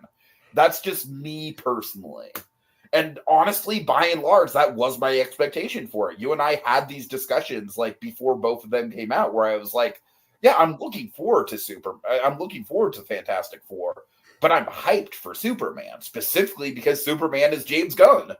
I mean, all due respect to this director, but he's a TV director. I mean, you got to get your start somewhere, sure, but like he's not an established voice the same way James Gunn is, and James Gunn made a very James Gunn movie that still kept to the character.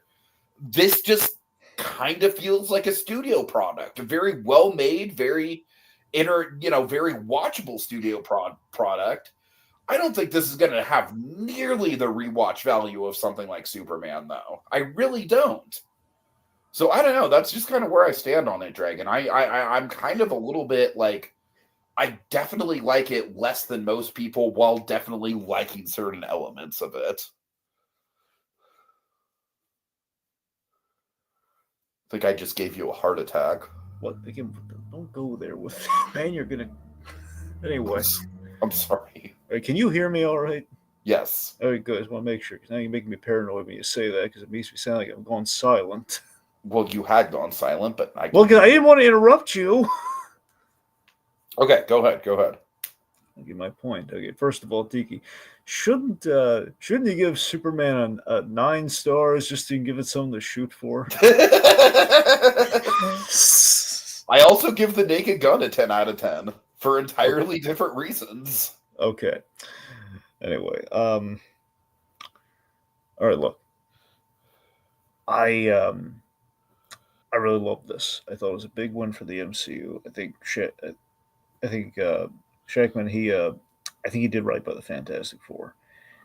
I love the '60s setting. It was kind of the MCU listening to the audience after all the years. It's like, why can't it be set in the '60s? Why can't it be like something in the conjunction with the '60s? And we actually got it. It's an excellent cast, as Tiki said. I think the film just succeeded in that I really cared about this family from top to bottom. Like watching this thing, I cared about them as people. I really the struggles that they went through. I love our opening. Yes, clearly things were cut down. Yes. Now, mind you, the opening montage, though, I mean, the only thing I knew for a fact we weren't going to get Malkovich. So if I didn't know that, if I didn't know like Red Ghost was supposed to at one point it's supposed to be in this movie, then that still I think that opening is. I'm saying there's like I love Paul Walter Hauser as Mole Man. I think that's fucking perfect casting, but it really does feel like there's a whole subplot with him and Sue that just got axed, for example. I don't think that. Honestly, I don't think. I will agree with you on so Silver Surfer and Galactus. I feel we did cut stuff down there. That was probably the gripe I have with the movie. Okay, is that we cut probably very important Silver Surfer stuff, which in conjunction probably led to also some other great Galactus stuff. So that's the edit that does bother me in cutting things down. I don't know. It feels also, like we have like just to mention it, the Natasha Lyonne character very much feels like she got left on the cutting room floor. Like I love her dynamic with Ben. I really think that they had good chemistry. It just literally nothing paid off with that at all. Okay, true. I'm just saying between that and look, stuff like the Mole Man felt like an implied friendship anyway. Like we saw just what we needed to from that, and I don't know, that one didn't really bug me because again, what bugs me about the Mole Man is that I love the idea of him moving, the population of New York into Subterranea. I love that idea. I just like when the actual confrontation gets going with Galactus. As far as I know, in the 2 times that I've seen this movie, we literally see like one reaction shot of Paul Walter Hauser as like the top layer is shaking, and he's like, oh boy, it's starting. And we don't, I kind of feel like we could almost like have a whole like second line of like, of stuff going on in Subterranea. Like I kind of feel like that. What would you get out of that though? He just looks scared and he's scurrying around. That's all. What do you want from that? I want exactly that. I want more Paul Walter Hauser, Dragon. I don't know what to tell you. I'm saying, but that's what you want from just want him just scurrying around like, oh, we're scared. That's all you want from him right there. Look, I'm just saying the fact that we only get one reaction shot. It's a little like and opposed to the other really more reaction shots. That's all. Opposed to the other really good Paul Walter Hauser that we actually do have the movie that made the cut. Yeah. Anyway, all right. Okay, look, my point being, for example, I'm still not thrilled with the Shia LaBeouf interpretation of Silver Surfer. Not because it's a female Silver Surfer. That's not the main. It just feels like everything else in this movie felt very definitive to me in terms. I think we hit it dead on with the casting in terms of like we're going to tell this story, we're going to do it right, and then I have to explain to any of the non-initiated, hey, I thought the Silver Surfer, basically my mother and whoever's like watching. Wait a minute, I thought the Silver Surfer was a male or was a guy. And it's like no, that's not Norrin Radd, it's Shia LaBeouf. It's like basically the less definitive or less recognized version of the Silver Surfer. And what I was hoping would happen that the problem with the cut does is like it seems like they're making a case for okay, the Silver Surfer He would just have kind of fucks off. yeah, that the Silver Surfer would basically have maybe more of a maternal connection and a sympathy towards Sue Storm, and we have like one line that maybe hints at that, but they never share a scene together really. And that feels like that's what? I didn't even think about that point, but yeah, that's very true. Because what we do have is like everything that she does, like, well, Norrin Radd could have had a daughter. That's pretty much what I walk away with, which is what we're presented here. I'm not seeing a reason why it was a better idea to go with Shia LaBeouf than Norrin Radd. That's my problem with that. And again, that's not a reflect. It doesn't hurt the movie. It just makes me think. Again, after all that, I'm still going to have to explain like why like why we went with this and why it's have to justify it's the female Silver Surfer. It's like I don't feel like having to do that because the movie could have backed that up if we didn't cut her scenes. Right. Okay, so at the end of it, I just feel like look, I think the movie's kind of built for me like the three standout sequences. You had like the opening, which kind of recapped the origin without having to go through the origin, which set up our 60s setting and just kind of everything you like about the characters, all that. I went gaga for the birth scene, the birth around the black hole. I thought that was phenomenal. I have the plot hole where it's like, I don't buy that even with superpowers, you would bring a very, very pregnant woman on a fucking space launch. Well, she's the diplomat. I am literally the only person on the internet that I've seen have that problem. That is very much a me problem. The actual sequence itself is great. The actual sequence itself is like Reed brought it up and she was cool with it. No, I know. The actual sequence itself, chase sequence is great. Like the shot of the Silver Surfer like reaching towards Sue and almost grabbing the baby, like fucking probably the single best shot in the whole movie. What I'm saying, that whole sequence is like that's incredible. It's gripping. It's everything I could ever want in a Fantastic Four movie. I mean, think about it. We got that in the opening. We have like the thing. I'm gonna spoil this only because it's in the trailers. Okay. We had the cover shot from the first appearance of the Fantastic Four, which I was like geeking out about. That's a bucket list thing right there. I've always wanted to see. They put it in the movie. We have the exciting birth sequence, and we have the Galactus battle in the third act. Which, say what you will, again, kaiju battle or no, one, you want a giant man, which we finally have gotten. It's not a cloud. All I want to do is see you turn into. So you don't know how to finish that, do you? I'm just referencing. But yeah, the giant. So the point being, we have the giant battle with Galactus. I've seen this sort of thing in the comics where you see the giant man in New York and the four of them are fighting him. It's like, oh my god! Like we finally brought that to the screen. The action, the fight makes sense. Well, my problem with the giant man is that like when he. In the climax, he doesn't really interact with the Fantastic Four. He does and I feel like the interactions he has with them in the second act are so compelling. It's like he basically just turns into Godzilla. Well, remember, it's Godzilla with a very specific drive. He just wants that baby. And it's like we can't possibly defeat Galactus. We need to keep him away from the baby and teleport him away. The fact that they know Galactus is unstoppable, that kind of thing. I don't know. It felt like it wasn't just they knew they were outmatched, but they're trying to work a plan against him, which is all you can do with Glass unless you have the ultimate nullifier, which this was like a fun workaround for that. I don't know. It just felt like at the end of the day, this felt like a great standalone tribute to the Fantastic Four, and it was probably part. I mean, obviously, it's the best Fantastic Four movie ever made. Like, let's not dance around that. Of course, it is. It's just at the end of the day, as far as the MCU goes, this felt like the throwback to that bygone era of the MCU, where we were getting definitive Marvel or just like the Phase One era of the MCU, where it's like we don't know we're going to get other movies beyond the Avengers. Well, it we don't definitely know. feels like Phase One, just in the sense of like, this is like the most heavy they've leaned into the period piece thing since Captain America. But you see what I mean, though? It's the idea. It's like they're playing it like we don't know. Look, obviously, I know they knew, but still, it's the way this thing plays. Like we don't need it if we never got. I do respect that, like in the course of the movie, like everyone was thinking that, like, I mean, even like Dragon, when we set up the whole like we're going to move the Earth, I was like, okay, that's how we get to the post credit scene in Thunderbolts. That's a matchstick moment. We totally. This is genuinely one of the best matchstick moments in any MCU movie. I'll give it that. So that's what I'm saying to you. It's like the way we're playing this, like it's a standalone movie that like it's like the original stuff we got. Like there was no guarantee of like franchises and success, and it even though obviously that's built into a machine with it. But I like that it's the illusion that it's not. It's the illusion that it felt like if we were only getting one shot to bite at the apple of Fantastic Four. They made it count, and that's what I'm looking for in the MCU. That we're not relying on like, oh yeah, we'll fix it later, we'll give them the proper suit later. No, we're doing it all here.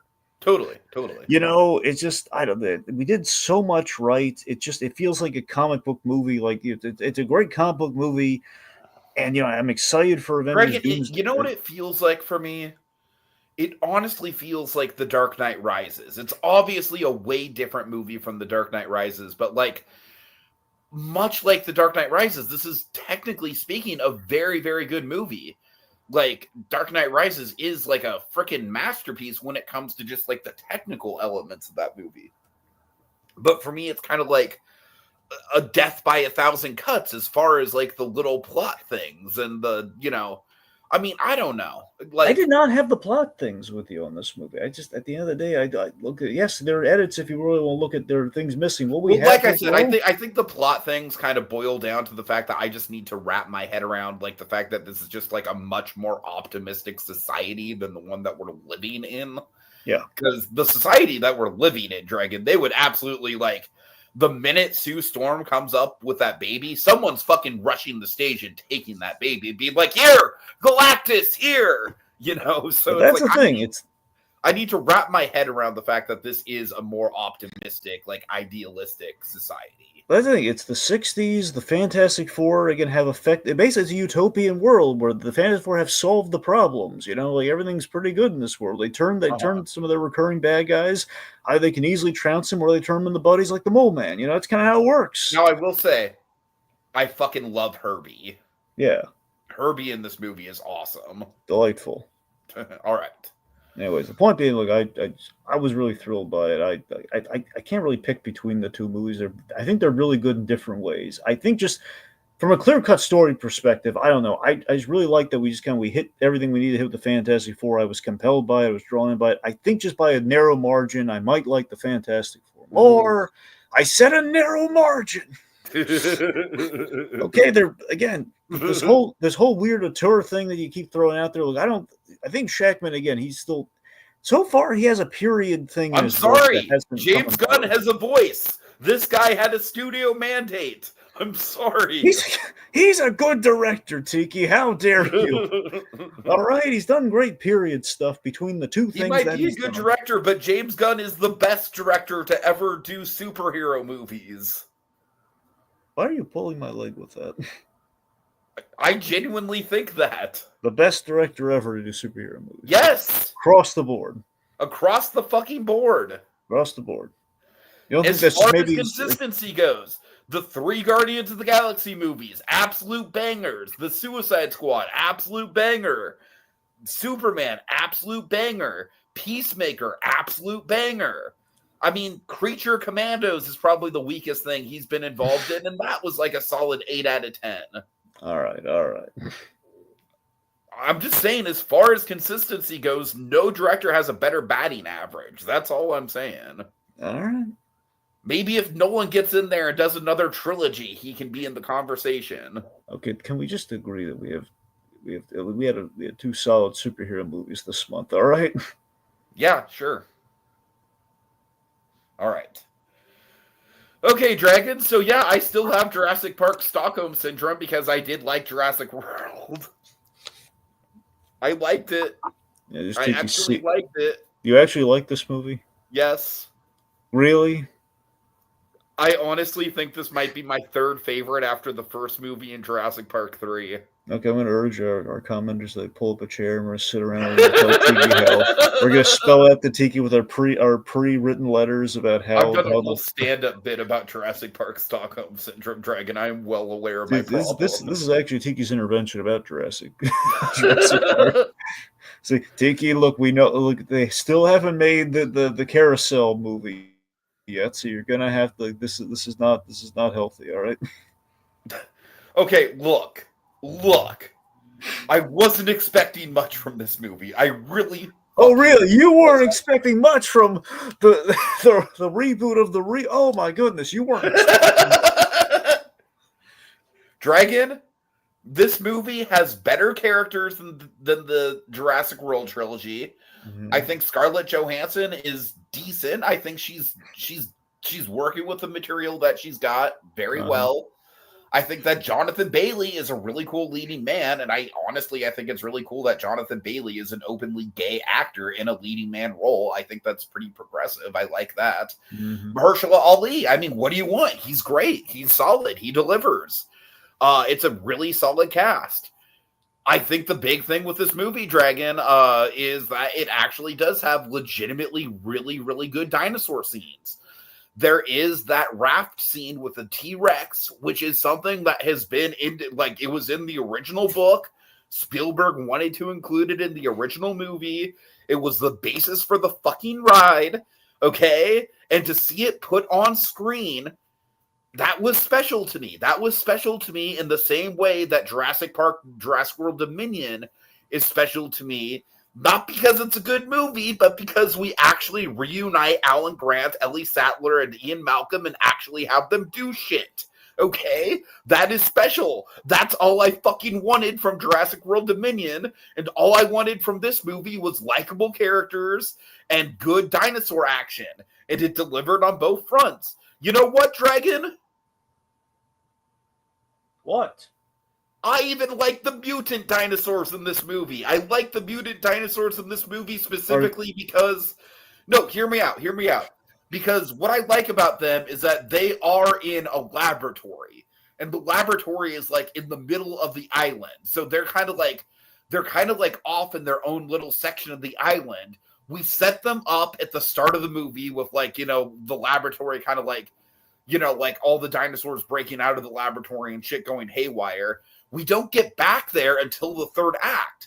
So I like that the movie is kind of it's a slow build into now that we've gone through the traditional dinosaur action with the T-Rex and stuff, now we can get to the crazy sci-fi elements. And I like that build. I don't know. Fuck me. I don't know what to tell you, Dragon. Like I said, I genuinely like this movie more than any of the three Jurassic World movies. I think I like this movie better than Jurassic The Lost World. I don't think I like this movie better than Jurassic Park 3. Obviously, it's not as good as the original. But it's solidly in the top half of the Jurassic movies. I don't know what to tell you. Leave me alone. All right, we're just gonna let Tiki sit in the shame there, and we're just gonna just look at him. He's holding his little little Jurassic Park figures. Oh my god! Just saying, I know you're still rocking, but I know you're still good. I know you're still. We're still relevant. Oh my god! They're still making money. God damn it! They're just whispering, "Come back, Steven. We're viable." I don't even think Steven Spielberg can save the franchise at this point. All right. Speaking of Spielberg, I actually would really like to see tackle a Jurassic movie. Christopher Nolan. No, but close. Denis Villeneuve. Oh, Villeneuve. Yeah, I think he could make it really interesting. He could actually do the themes that are relevant to that franchise. Because here's the thing: at the end of the day, Dragon, Jurassic World Rebirth It's B-movie slop fun in the same way that Jurassic Park 3 is B-movie slop fun, okay? The Jurassic World trilogy that came before it, it took itself too seriously. The Lost World definitely took itself too seriously.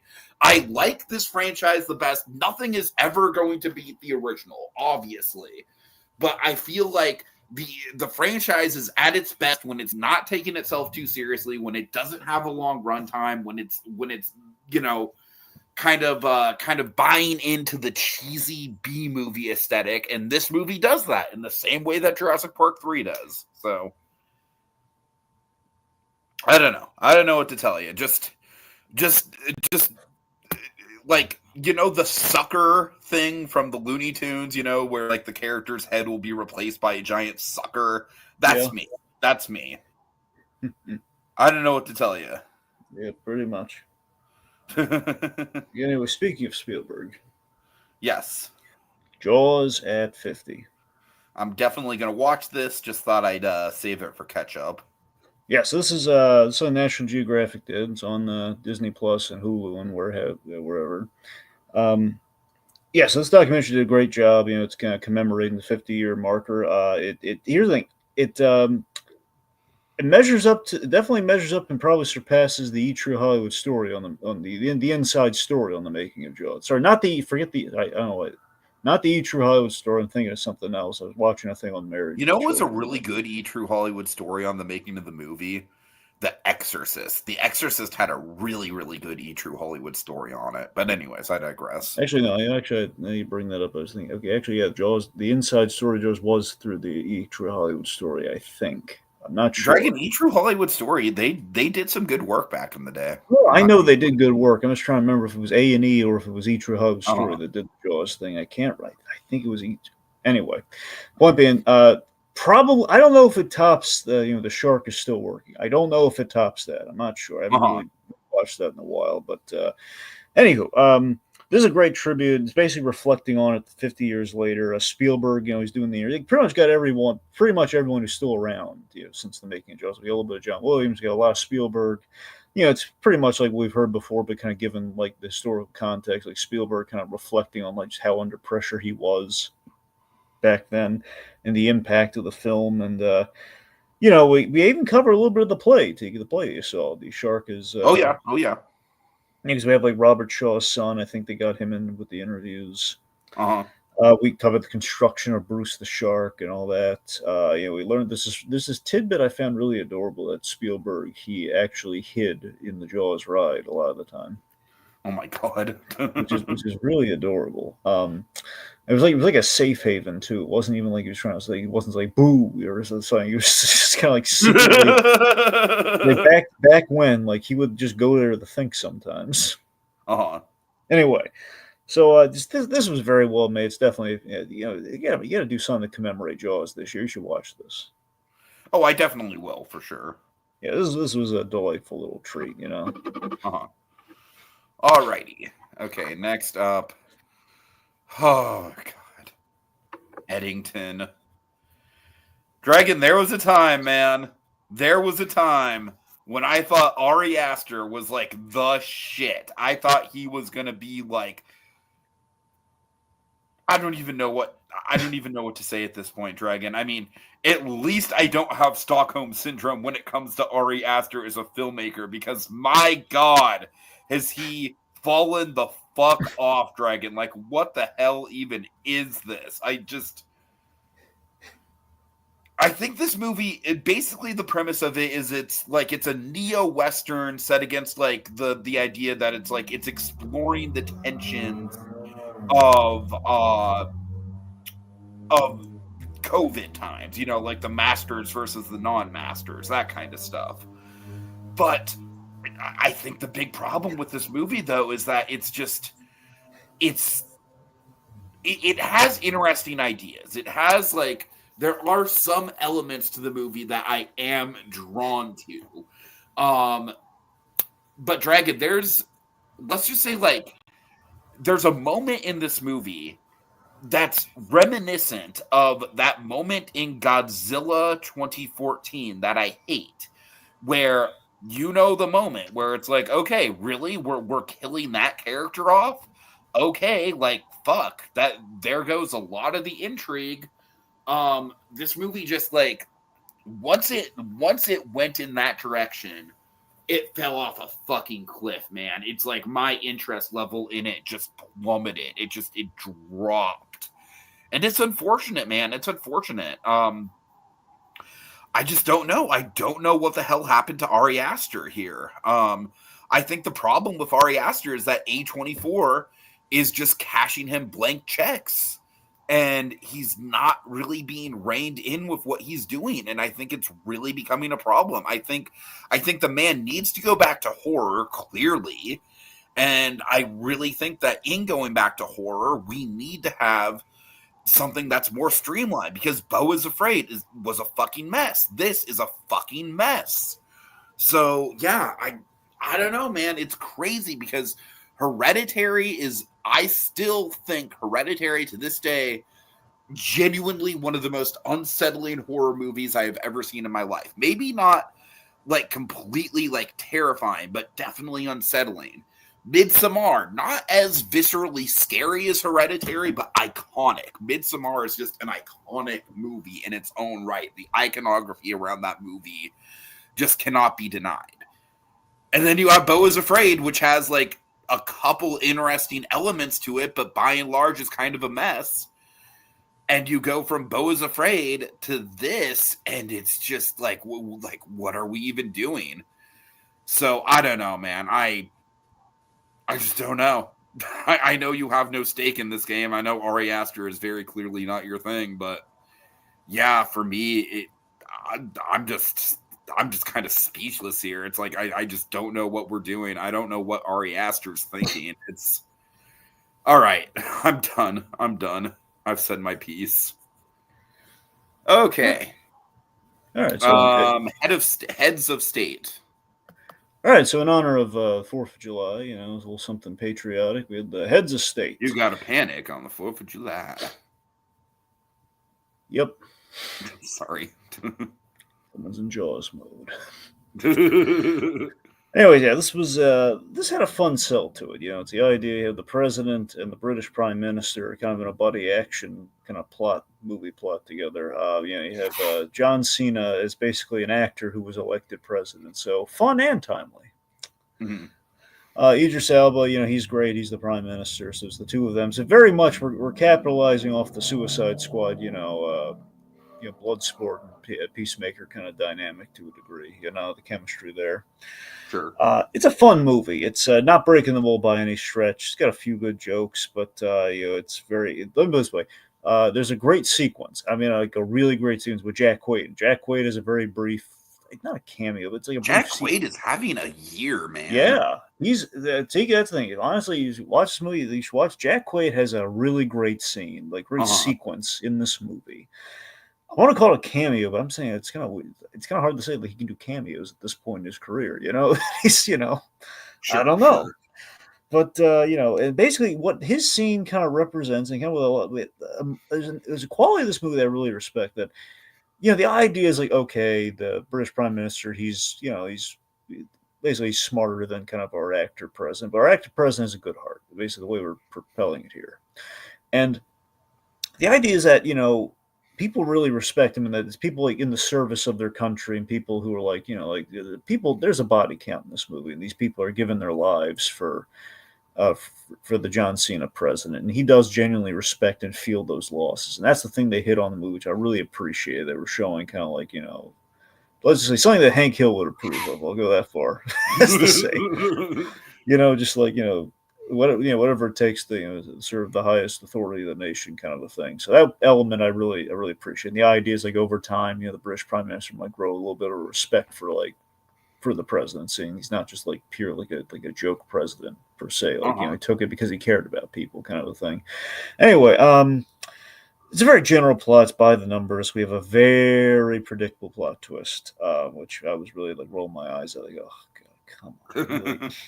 It's got cute bits in it, but it's nothing to write home about. It's kind of like it's a plain movie. It's a plain movie, but if you have anxiety about flying, I would not recommend it. I really don't. then you'd be fine watching this on a plane. All right.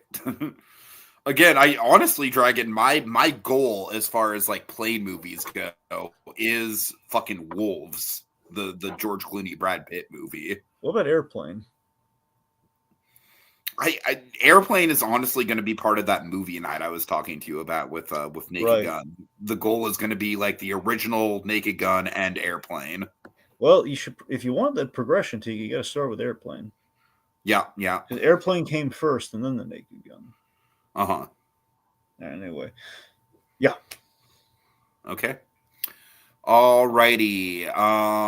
Together. I'm not gonna spend too much time on this, Dragon, because obviously I know horror isn't your thing.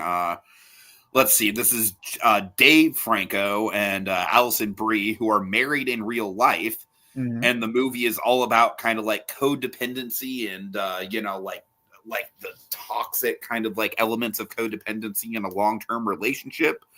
And it is displayed in a very brutal kind of body horror sort of fashion. And it's a fun time. I think this movie is, it kind of reminds me of Talk to Me a little bit, just in the sense of it's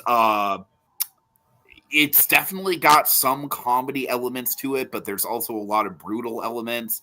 And it reminds me of Talk to Me specifically in the way that, it delves out the information. Like the information that we get in this movie as far as like what's going on in the world building and the plot. It's like we get interesting nuggets, but we don't necessarily get it completely spelled out. And I like that. And it really reminds me of Talk to Me in that regard. So yeah, I personally really like this. You're never going to see it in your life. I understand that. I understand you're not a horror guy, but for anyone who is a horror fan, I would recommend it. I would say that this is one of my favorite horror movies of the year. I wouldn't necessarily count Sinners as a straight up horror movie. Sinners definitely has horror elements to it, but I wouldn't really count it as a horror movie. This is definitely a horror movie. Weapons, which comes out this week, which I'm absolutely hyped for. That's definitely a horror movie. We are looking at potentially a really good back half of the year when it comes to horror movies. So I'm excited for that. But yeah, that's all I got to say about Together. I personally liked it, but obviously it's not your thing, Dragon. All right. All right. Let me tell you about Happy Gilmore 2. Yeah, sell me on it or keep me away from it one way or another. Well, that's going to be tricky. Because, okay, so here's the thing. I think this had nostalgic potential, as per my associate's intrigue potentially in this.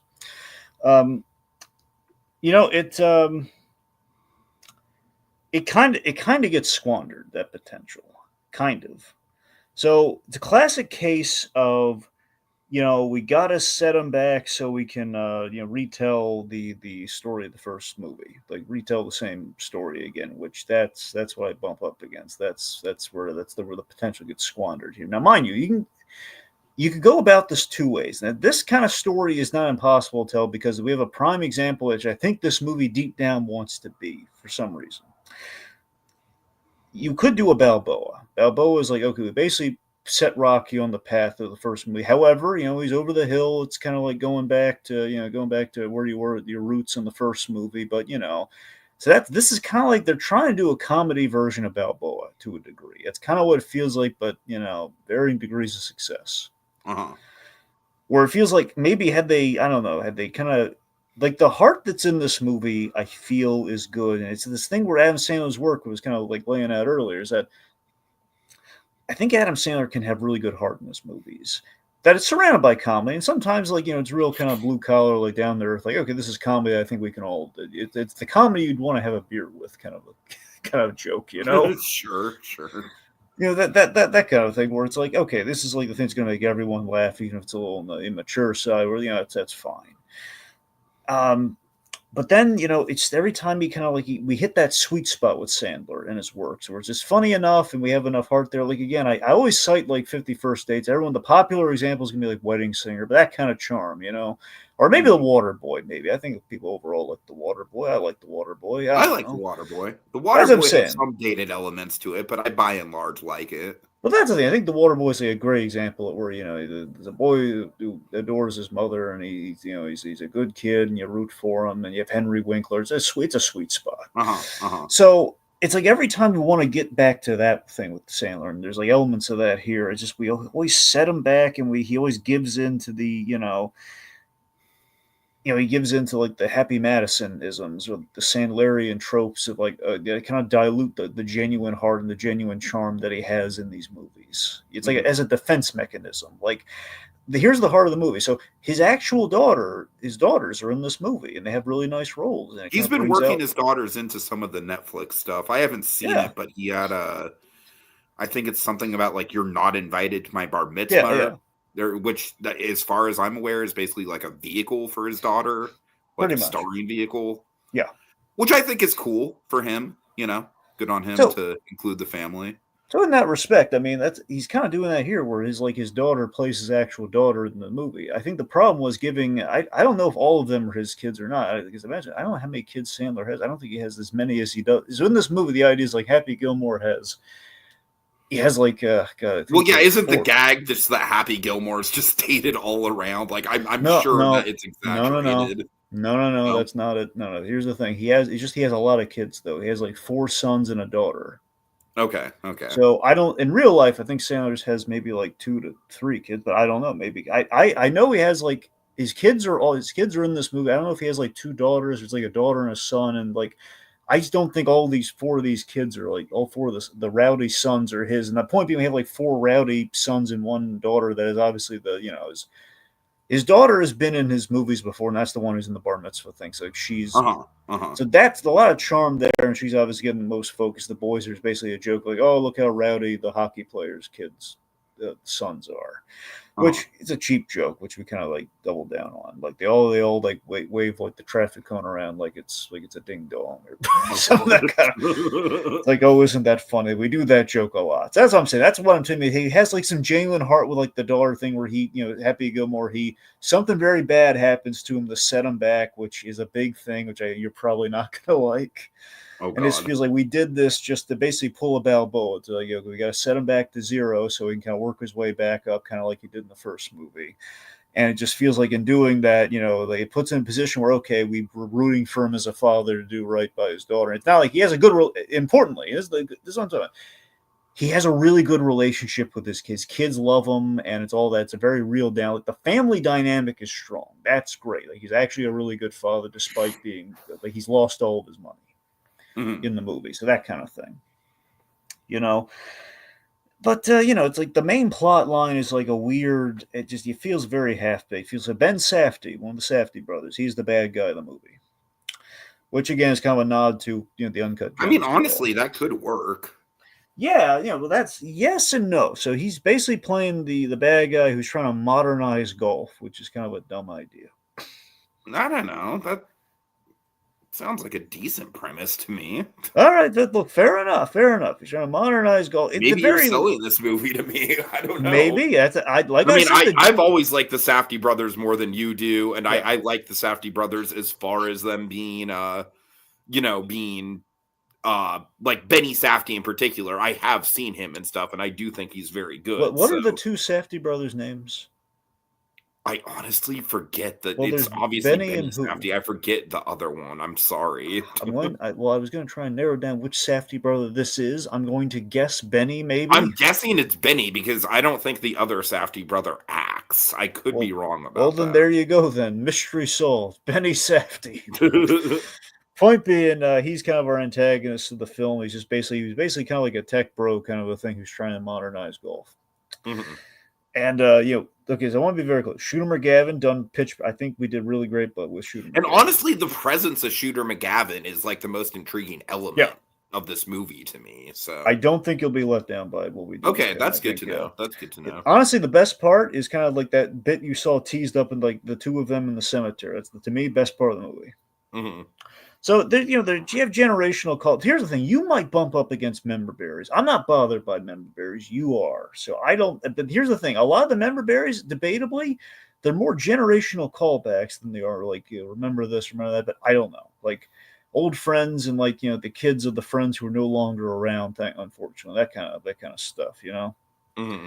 So it's silly, could have been a little better. It's kind of my take on it. Just the frustration of, again, his kids are in the movie, and it's just so close to being like, it really feels like had Sandler just really dialed in and maybe not like, also he had the right around, like, he couldn't bring Chubbs back clearly because of, Of course. is it Carl Weathers? And obviously, I know Chubbs was already dead in the first movie. It was the fact, could bring him back as like the Force Ghost kind of a thing. It just feels like this was so close to being, maybe my expectations were set too high, but it's after watching the movie, it kind of occurs to me like this could have been kind of a testament to Sandler looking back on that era of his life, where it's kind of like the Happy Gilmore, like the Sandler / Gilmore today. His whole production company is named after this movie in part, halfway, with Happy Madison. Oh God! And this movie is so much better than Billy Madison, but the original that's what, Happy Gilmore. I fucking hate Billy Madison. Sure, but you see what I mean, though. It's just the idea of the modern day Sandler looking back on kind of his heyday is kind of like a fixture of the plot. Sounds really interesting to me. Mm-hmm. And of all the movies he's ever, this is like the only movie he's really truly like revisited. Not Grown Ups 2 is just a blank check for Vacation. Oh, Grown Ups 2 does not fucking count at all. That's what I mean. Grown Ups 2 is a blank check for Vacations. That doesn't count. But again, this feels like a genuine, it meant something for him to go back to this. This was like, but basically, it sounds to me like quality-wise, it's better than something like a Zoolander 2 or an Anchorman 2, but it's probably not as good as something like The Naked Gun as far as like legacy sequels to comedies go. I would say Anchorman 2 is probably funnier than this, but fair point. I overall I would agree with you. I haven't even seen Anchorman 2, but that's because I'm not in love with the original Anchorman like everyone else. Well, that's the thing. Because of that, look, if you didn't like the original, you're not going to like 2. But as I'm saying, Zoolander 2 is the better example, because Zoolander 2 was a fucking turkey. I still love that muscle suit from the trailer, though. Like, the gag where Will Ferrell's like he's out of prison, he's wearing like the giant. No, that is funny. You're right. That's still really funny. Okay, anyway. But I mean, look, I would say Tiki. I mean, if you had time to kill, I would say give Happy Gilmore 2 a watch. At the very least, for the Shooter McGavin. Isn't it like over 2 hours though? I don't know if it's over 2 hours. It might be under. I don't know. I feel like I heard that it's at least a solid 2 hours, which is way. I think that sounds about it. It's either it doesn't go beyond 2 hours, but I don't think it's. I don't know. Hold on, I'm looking it up. Can't remember. Oh, it's an hour 54. That's not terrible. Like with credits, that's probably an hour 50. All right. Exactly. All yeah, right. that's about right. Yeah. Uh-huh. Anyway, I mean, it might be worth a watch just for the heck of it. I mean, why not? Yeah, if I have time. If I have time, for sure. Just given how much you like the first one, Uh-huh. Sure. Yeah. Let me ask you this. Do they have anything that's in the do they try to recreate the magic that is the Bob Barker cameo with any other cameos? Well, do you want me to just tell you? You don't have to tell me who it is, but do they at least make an attempt? Okay, so I'm just Drew Carey's not in the movie. All right, unfortunately, he's not in the movie. Okay, that would be great, but I know it would be great. No, there's essentially two tributes to Barker I think are really nice. Okay. Beyond that, I mean, look, we have a trying to remember who the exact. We have some cameos, but I'm trying to remember if we have a. As far as I know, most of the cameos are just like actual pro golfers who that's the thing. They had pro golfers up the yin yang in this thing. Yeah. Tiger Woods there? Oh well, they mentioned Tiger Woods in some funny ways, but they don't know. Okay, yeah, because Tiger Woods is like the one. I'm just the big normie when it comes to golfing. Like he's the one person I'd actually recognize. Did you ever watch that Tiger Woods documentary they did on Max? I don't think so. It was good. It was well done. Okay. Anyway. Alrighty. Okay, and that is it. Let's transition to. Also, Teddy is here in the comments. I don't think he's here now, but he's saying intriguing avatars, like saying exciting paint drying. You know what, Teddy? Have you been to Animal Kingdom? Have you ridden Flight of Passage? That ride is like a religious experience. Like Flight of Passage is essentially like the baptism into the Avatar franchise, okay? Until you have ridden Flight of Passage, you do not know my passion for the Avatar movies. That's all I'll say to that. All right, TV Dragon. So we're going to start with, Netflix, man, they've really just like gone all in on this this train wreck thing. So, Dragon, how do you want to approach this? Okay, so here's what I meant to mention this before. Is here's what we're gonna do. So you and I both have watched, a few train wrecks from the. We basically pull our I've resources on seen train wreck. Balloon Boy, The Real Yep. Project X, and Astro World. Well, yeah, I know what you watched, but that's what I was about to get Uh-huh. into. So so basically, you and I have one thing that we both watched, and the rest of them we have a kind of a different kind of variety here. So I'm going to start, and then we'll. Yes, I'm going to start us off, and then basically when we get to the one that the Balloon Boy is the Is one you and I Balloon both Boy saw. the one that we both Yeah, seen? you and I both saw That's right, Balloon okay. Boy, so we'll talk about that. Then we'll transition to yours. Okay. Okay, fair enough. Fair enough. So I watched Storm Area 51. So this one, oddly, it's 2 episodes versus the usual 1 episode. Kind of deal they Really? use. Yeah, believe it or That's not. interesting. Yeah. Huh. So basically, long story short, there's somebody made like a gag post online that basically kind of almost it basically was made in jest, but it was like kind of like a guy trying to get views and like, almost as like a meme of sorts. It's like we should storm Area 51 Naruto run style. God. Like a group of people, like we demand. Like basically there was like some post some news thing about it. They actually might have a functional flying saucer at Area 51, something like that. The usual Area 51 bunk kind of thing.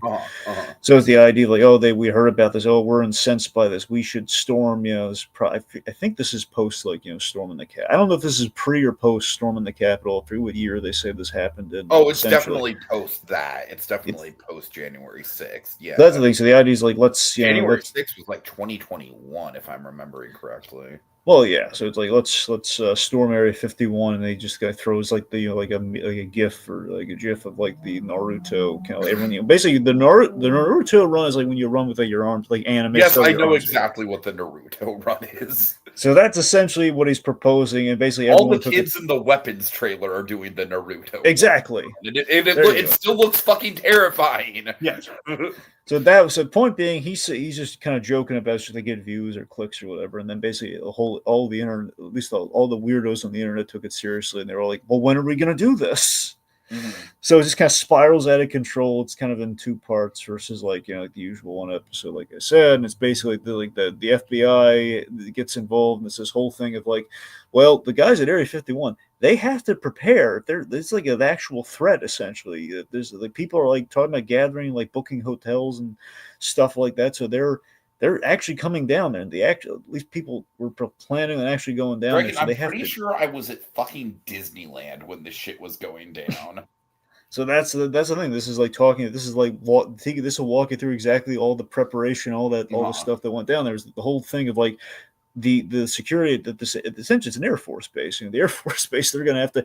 Well, look, procedurally, if these people pose a threat, we're going to have to be prepared to mow them down. We don't want to have to do that, but that's the situation. Because if we don't, it's like, how did you let them storm Area 51? Like, well, we didn't take them seriously. You didn't take them seriously. They announced it. They booked hotels for it. It was a very public affair. So it's an interesting situation to say the least.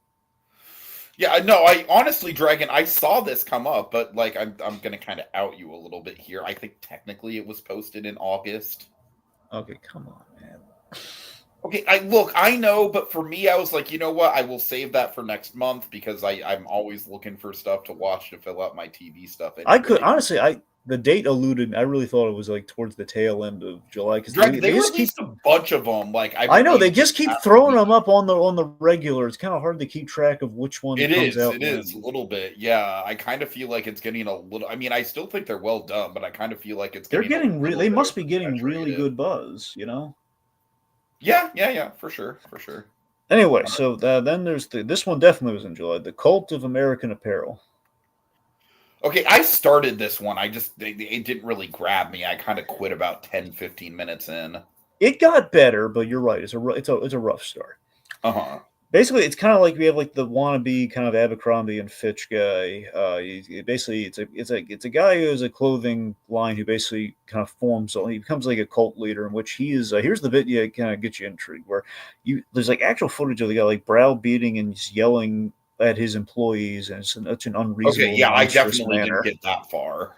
So that's the thing. So it's kind of like, it's the fact that this guy's really like an unruly monster, but there's like a proviso in the contract where they can't, they can't out the guy or like they do that, or else or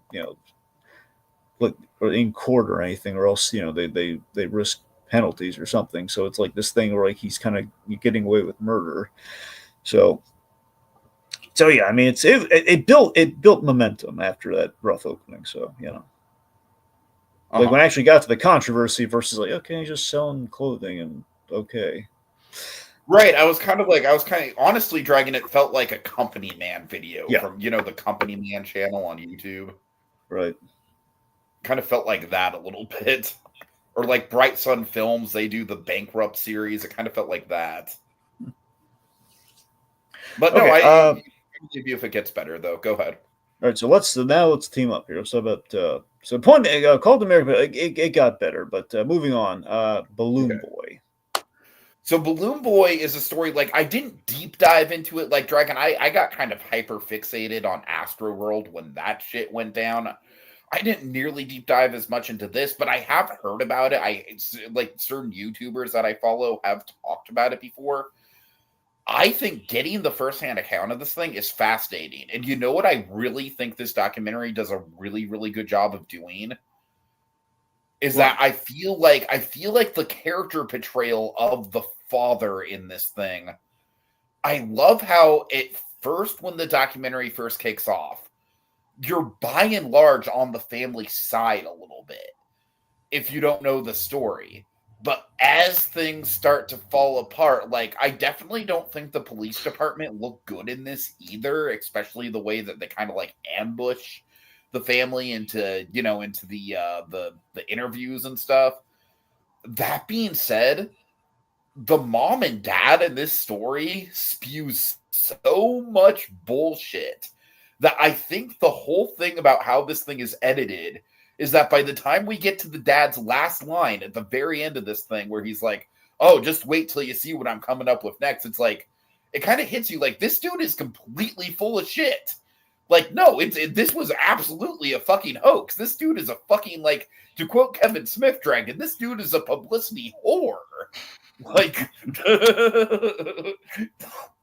so I don't know. Like, I don't know about you, if you felt that way about, like, how it starts out, like, where you don't necessarily know who to believe, but then as I feel like it was intentional. Like, as the documentary goes on, just the evidence against the family starts to pile. You know, one of the big moments that I just call BS on is when the mother is being interrogated and she's like, oh, I didn't know what that word meant because my English isn't good. Like, okay, yeah, but you're good enough to speak English. Like if you don't know one word, but they're talking all about, like, it's not just the one word. Like, that to me just was kind of like the big red flag.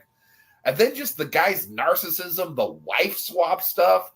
I actually looked into that wife swap episode. The guy is a fucking monster when it comes to just verbal abuse and stuff. I mean, he is a true asshole.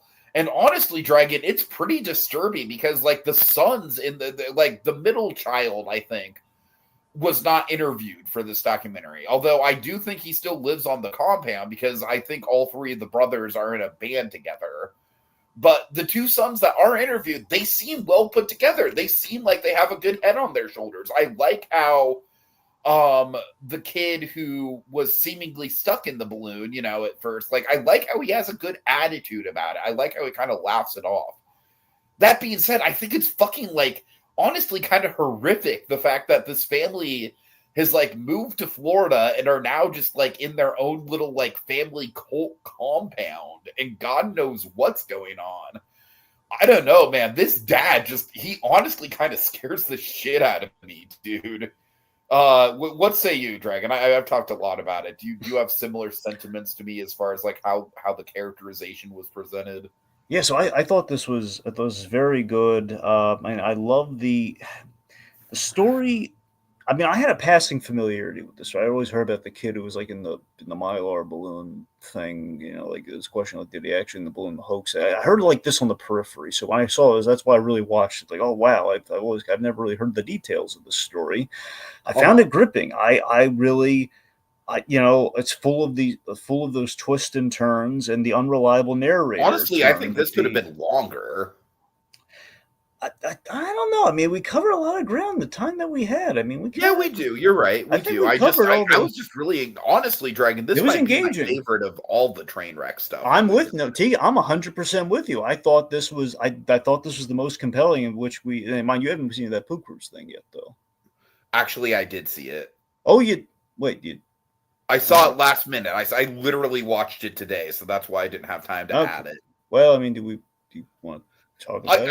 I'll jump in and say, I think this is way better than the poop cruise. My problem with the poop cruise thing is I kind of feel like they play it up for comedy a little bit more than they should. I kind of feel like that documentary should have gotten a little bit more into just how hellish the situation was. There's one thing I gotta know about the poop cruise with you, okay? Uh-huh. Okay, so tell me you didn't have just the great just kind of that building anticipation, the moments oh god, the ship's being tugged, Yeah, no. I mean, that whole thing that was when the documentary went into full blown oh Jesus Christ, this is hell. I just love that. That's honestly that's the thing I love most about it. Just that moment of the realization of oh god, the physics at play here. When ships get tugged and all that sloshing liquid, oh no. Dragon, the lasagna line. Yeah. The lasagna line.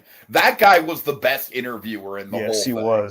Yes, he was. Okay, but no, you're right though. Okay, the Balloon Boy. Here's again, I love the poop cruise because of I think Balloon Boy. What I like about it is that I think it nails the tone a lot better than Poop Cruise does. I don't really think Poop Cruise kind of wants to be ha silly, but at the same time, it is a kind of horrific situation. I think the documentary could have leaned more into that a little bit. I think, but honestly, of all the train wrecks, I think those two, were the most well told, but in very different ways. They're very, very well told stories. Just one's that reminiscence from a few different perspectives, but it being about a very singular event that everyone's okay. With Poop Cruise, I'll give an example. Poop Cruise, I kind of feel you could have had a 2-hour documentary in the same vein as the Firefest documentary and really played up the actual terrible conditions of the thing more. Yes, sir. And I think that story would have been stronger. Sure. But I mean, overall, those in terms of the types of stories that we're telling, I just that one is very much a we all suffered through this thing together. It's a very documented. This absolutely happened. The other one, though, what we're having with Balloon Boys, that it's a story which there are no certainties. Well, at least there's the illusion of there are no certainties. Where I think is we have the unreliable narrator just have that big turn with the wife swap. Initially, here's the thing. When I watched this for the first time, I was on the edge. I was watching. I was engaged with it. And I was thinking, okay, so this is the circumstances that led into it. Because initially, I'm going into this thing. Oh yeah, this is the guy who faked the balloon thing. But having the actual guy sit down to it, I was shocked. Oh my god, they're still sticking to that story. This, that maybe, and I'm just making me the audience who I had very little familiarity. It's okay, maybe it wasn't. No, that's what I think. It does a good job. I think it does a good job of about halfway through, you're on the guy's side, but then the second half just deconstructs the turn for me was the wipe swap thing was the bomb drop. Oh god, yeah, he was on TV. This wipe swap thing. See, God, this everything all the credibility. Let's face it. The whole I did it for the show thing. That's the smoking gun right there, right at the fucking start of the story. You know what I mean? It's the two moments to ignore something like that. It's just the two moments for me. Again, that wife swap thing is the big thing where any credibility that was built was that. But with the whole we did for the show thing, the moment I had that happened is oh crap! It's every parent's nightmare is your kid's going to say something at the worst possible time. Well, you know what I think really sells that moment more than the kid actually saying it is the dad's reaction, where he just kind of is almost speechless, and he just says oh man, yeah, that reaction, that it's come on, dude, come on. But still, how great, just narratively, how great a moment is that? It just kind of drops like a bombshell on our plot. Where as the audience member, I'm thinking oh God, just the ramifications of this kid has just upturned his parents' life with that with that statement. Again, it's like initially you go into the story, the constant shifting perspective is what fascinates me about what they did here. Just like this Yeah, whole, totally. like I'm thinking, like, oh man, this kid was so dumb just for but again, not just for the interview thing, but just like before that, is the whole, like, he's like they're saying, oh no, he's in the ship and everything. And anyways, I don't know. It's just that it was it's really got to the heart of it. I love at the end that we really got to the heart of it with like the kids growing up and their perspectives on the events. Against question how much is true, how much is not. They still kind of like put a lot of scrutiny on their parents and everything with what happened. But again, the parents are very questionable. I don't know. It's a whole. It's the best train wreck of the month, if not of the lineup so far. Unquestionably, it was very good. All right. Okay, I'll kind of breeze through these last two.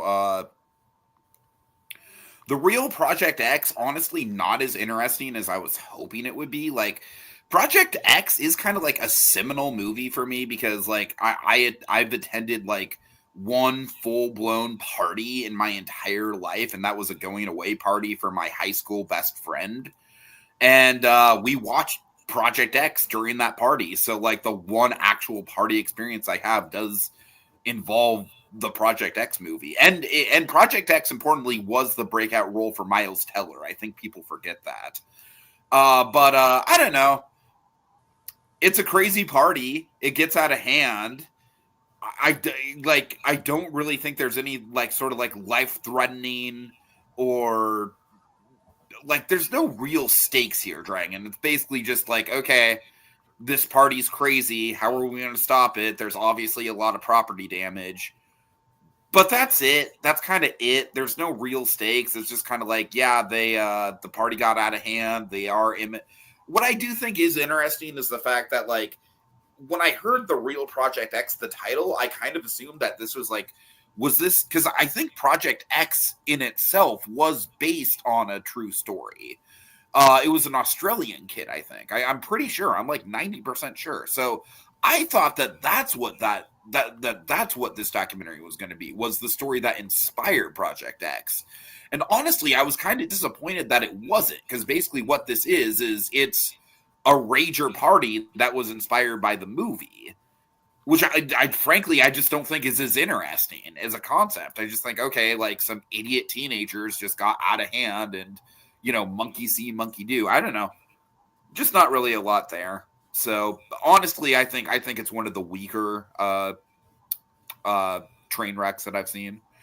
And Astroworld. So the problem with Astroworld for me is just kind of like one of the issues that I run into with these Netflix documentaries from time to time, in that, Dragon, when the Astroworld thing happened, I was like, because here's the thing with me, like, I do really, really enjoy going to concerts. Weird Al in like 2 weeks. I'm fucking stoked. I'm stoked, Dragon. Well, especially after some certain movies, but yes, absolutely.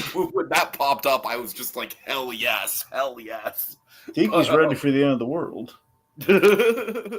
But I'm not gonna lie though, Dragon. Weird Al is going to be my very first concert post-pandemic, and I am nervous. I am nervous because concert etiquette has changed for the worst. And I think Astroworld was like the big example of that. And the one thing I don't like about concerts is the crowd crunch element. And Astroworld is obviously like that is the big example of like a crowd crunch situation gone terribly wrong, gone tragically wrong. My issue though is that I followed that shit like very closely. Like, I followed it in the same way that you and I followed the Channel Awesome drama when that broke. Like, I was watching every video on it that I could. I had a little bit of a morbid fascination with the story just because it's like, it's one of those things where it's like, yep, like that confirms my anxiety. That confirms that I'm not just anxious for nothing. Like, this shit is dangerous when you pack that many people together. What I do like about the documentary, though, and obviously what you can't get from just like a random true crime YouTuber talking about it, is the firsthand accounts. And I do think the firsthand accounts are really interesting, specifically the firsthand accounts of how Travis Scott himself was just totally like, he was either oblivious to the situation that was going on, or he wasn't oblivious to it and he just wanted to keep the show going.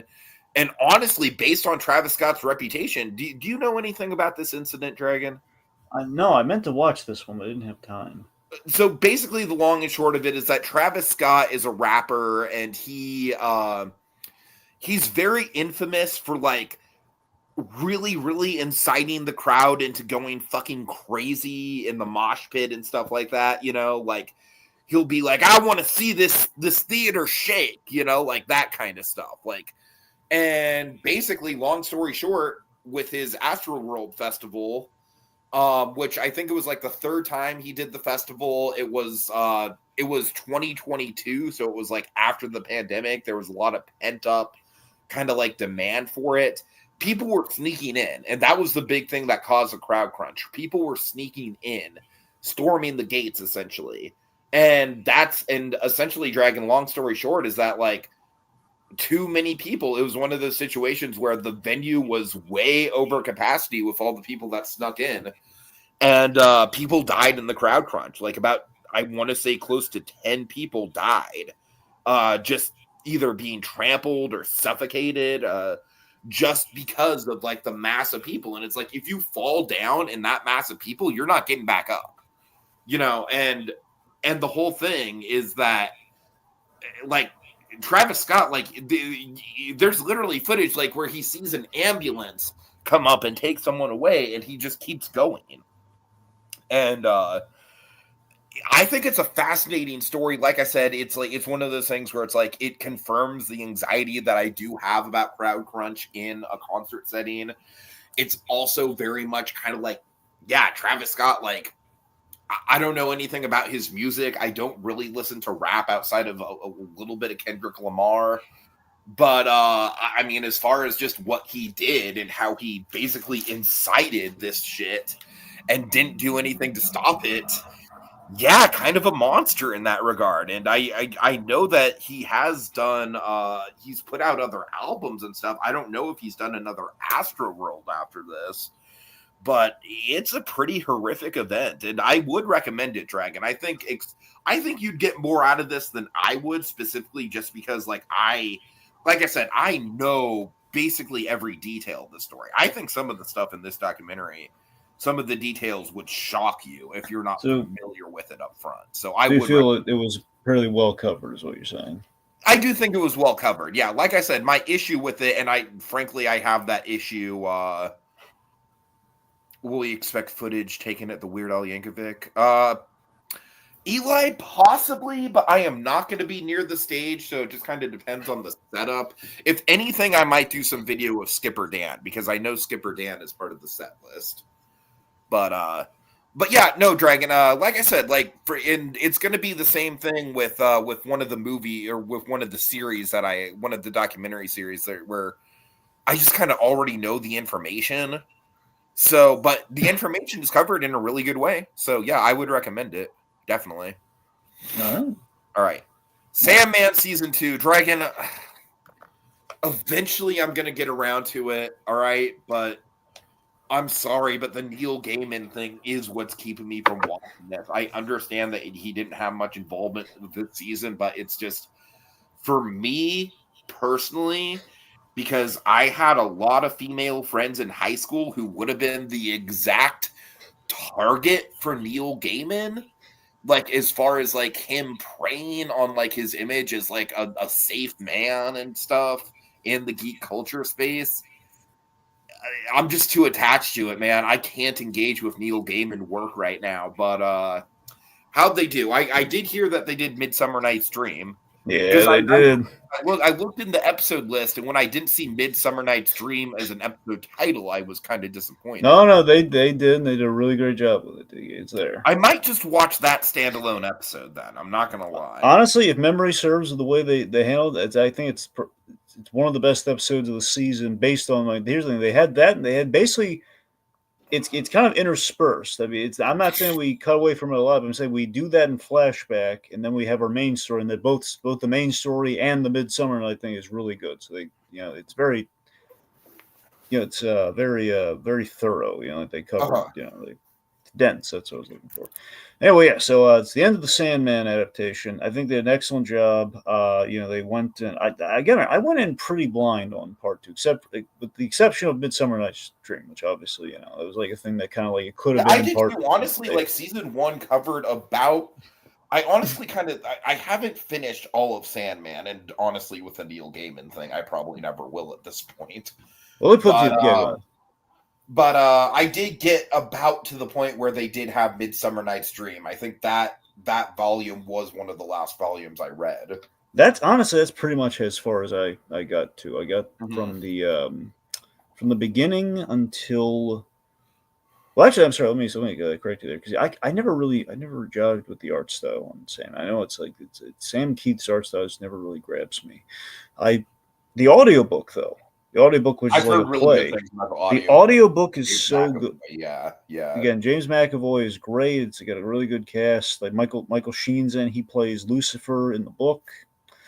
It's really good. Anyway, the point is, with that, I got up until past it's Midsummer Night's Dream. So it's essentially it's kind of like maybe after like 3 episodes of season 2. So that's as far as really I knew things were. Going into it. Everything else that happens after was kind of a nice surprise.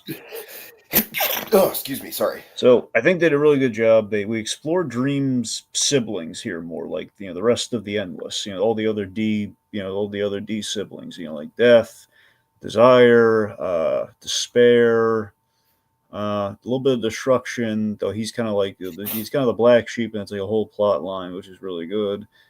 Delirium and Destiny. Mm-hmm. Anyway. So basically we have again season 2 is interesting because it's the enlightened Morpheus. Morpheus, after everything he went through in season 1, who is basically now more in touch with his humanity than ever before, even though he doesn't like to admit it. And it's kind of him struggling with that. It's broken into 2 halves. So initially I initially thought the season might have just been 6 episodes, given that everything that happened. I thought maybe it was just going to be a short season. Oh, maybe that's why I did see Midsummer Night's Dream on there. No. It was in the first 6. Oh, okay. It was like episode 3, period, like of the whole, Gotcha, it was there. Regardless, so initially I thought it was going to be 6 episodes, but it was surprising at the end of I was really relieved, like, oh man, it's an odd ending. It was like, oh my god, yeah, so there's going to be 6 more, and it's coming, like, basically, by the time I was able to watch it, like, hey, that's this week. How convenient. Uh-huh. But so it's broken into 2 halves. Has a great dramatic midpoint. It's a great transition of like, okay, so we have a really grand midpoint that's going to shift things into where it's going to be for the last 6 or so episodes. It's really like 5. Basically, it's 5, and they do like an epilogue that's basically kind of like a chapter about death. So it's kind of like they did in the first season. Remember, we have like the extra episodes. Yeah, sure. Kind of like that. So basically, you have it's a very definitive ending. So you do have like the ending to the Sandman is there, and then you have like this little bonus chapter. So again, it feels so we have stuff like him kind of inherits hell from Lucifer, which basically it's so heady to talk about this way, but this was kind of the impetus for the Lucifer TV show, like the story from the Sandman that they cover here, where he returns to hell to kind of have this scene with Lucifer. Basically, is what predicates the Lucifer TV show. Mind you, goes in a different direction because they decided not to full on connect those shows. Mm-hmm. But it's essentially where the idea for doing a Lucifer comic, which will then eventually become a Lucifer TV show, comes from. We see that adapted here. Again, it feels like we pretty much hit everything. I don't feel like we really missed anything major. Mind you, again, I'm flying blind on like a lot of the later stuff. So what do I know? I thought it was good television, man. I thought it was a satisfying ending. Again, we nailed the play. It was a highlight of the show. It was it was just all overall. I think we really nailed it. Yeah, I definitely need to watch it, especially for the Midsummer Night's Dream of it all. Like I said, I need to get some. I need to get some separation from the actual, like, real life shit that's gone down with Neil Gaiman this year, unfortunately. True. All right. Yeah. Okay, so Icons on Nerve Spider-Man. Like, I kind of alluded to this, Dragon. Like, it's good. It's really good. It's really well put together. Don't get me wrong. I enjoyed watching it. I kind of felt like there was no reason for me to watch this, though, unfortunately. Aww. And the reason I say that is just because... Dragon, you know that History Channel documentary? You mean the original superhero, like the Superheroes Unmasked History Channel documentary? Yes. Dragon, to me, that is like the definitive documentary. That is the definitive documentary on superheroes. I don't think you get better than that. And honestly, for me, it's like, honestly, Dragon, at the end of the day, it comes down to like, I don't know how many more times I can actually get invested in seeing Stan Lee, like, and I saw a bug crawling on the wall. And, look, it's an How interesting dare you? series. I do like that they kind of like divide the Spider-Man stuff into the different eras. Like, Well, it's about the movies. Sure. I mean, it's certainly more comprehensive than than the History Channel thing. Well, that was all about comics, though. This is about the movies. Okay, no, I understand that. All right. Look, at the end of the day, like I said, it's good. It's just not information that I don't already know. All right. It didn't make you feel all cozy struggle with that when it comes to documentaries. That's all I'm saying. Right, so it did make you feel all cozy inside. It was a cozy watch. Yeah. Okay. Right. It just didn't really it wasn't like stimulating, if that makes sense. All right. Okay. Let's see. Next up, tell me about Golden Greed, the hunt for Finn's treasure. I think you'd really like. I think you'd really like this. Really? It's 3 episodes. Michael Rosenbaum recommended this, so I saw it. I listened to his podcast, and he was like conversationally talking to one of his celebrity pals, and he basically had watched this, and he was glowing about it. I said, okay, good enough for Rosenbaum. I'll give it a shot. Mm-hmm. So basically, it's a real life treasure hunt. It's kind of a stranger in fiction adventure. This guy named Forrest Fenn, he hid a treasure. And he basically had this poem that had clues in it to find the treasure. It's a real thing. I forget the town in which it occurred, but essentially, it's the man was like alive during the treasure hunt and everything. So it wasn't like a posthumous thing, but he was dining out on the story and everything. Or he was getting like media attention. It's like, oh yeah, so he's like dropping, like, people are theorizing he's like dropping hints every interview, or he'd be like kind of coy about it here and there. And you see treasure hunters, some more professional than others, some far more amateurish. So it's like a breadth of people that we interview here, and like their pursuit of the treasure and trying to find it. And it's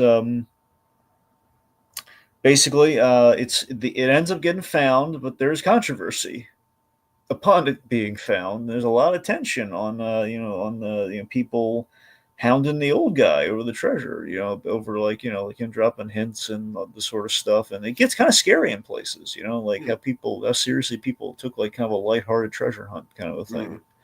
It's supposed to be something very Goonies-esque, and it gets turned into like this whole, So basically, like if a real life Goonies situation went sideways, essentially. I mean, it's a way of looking at it, yeah.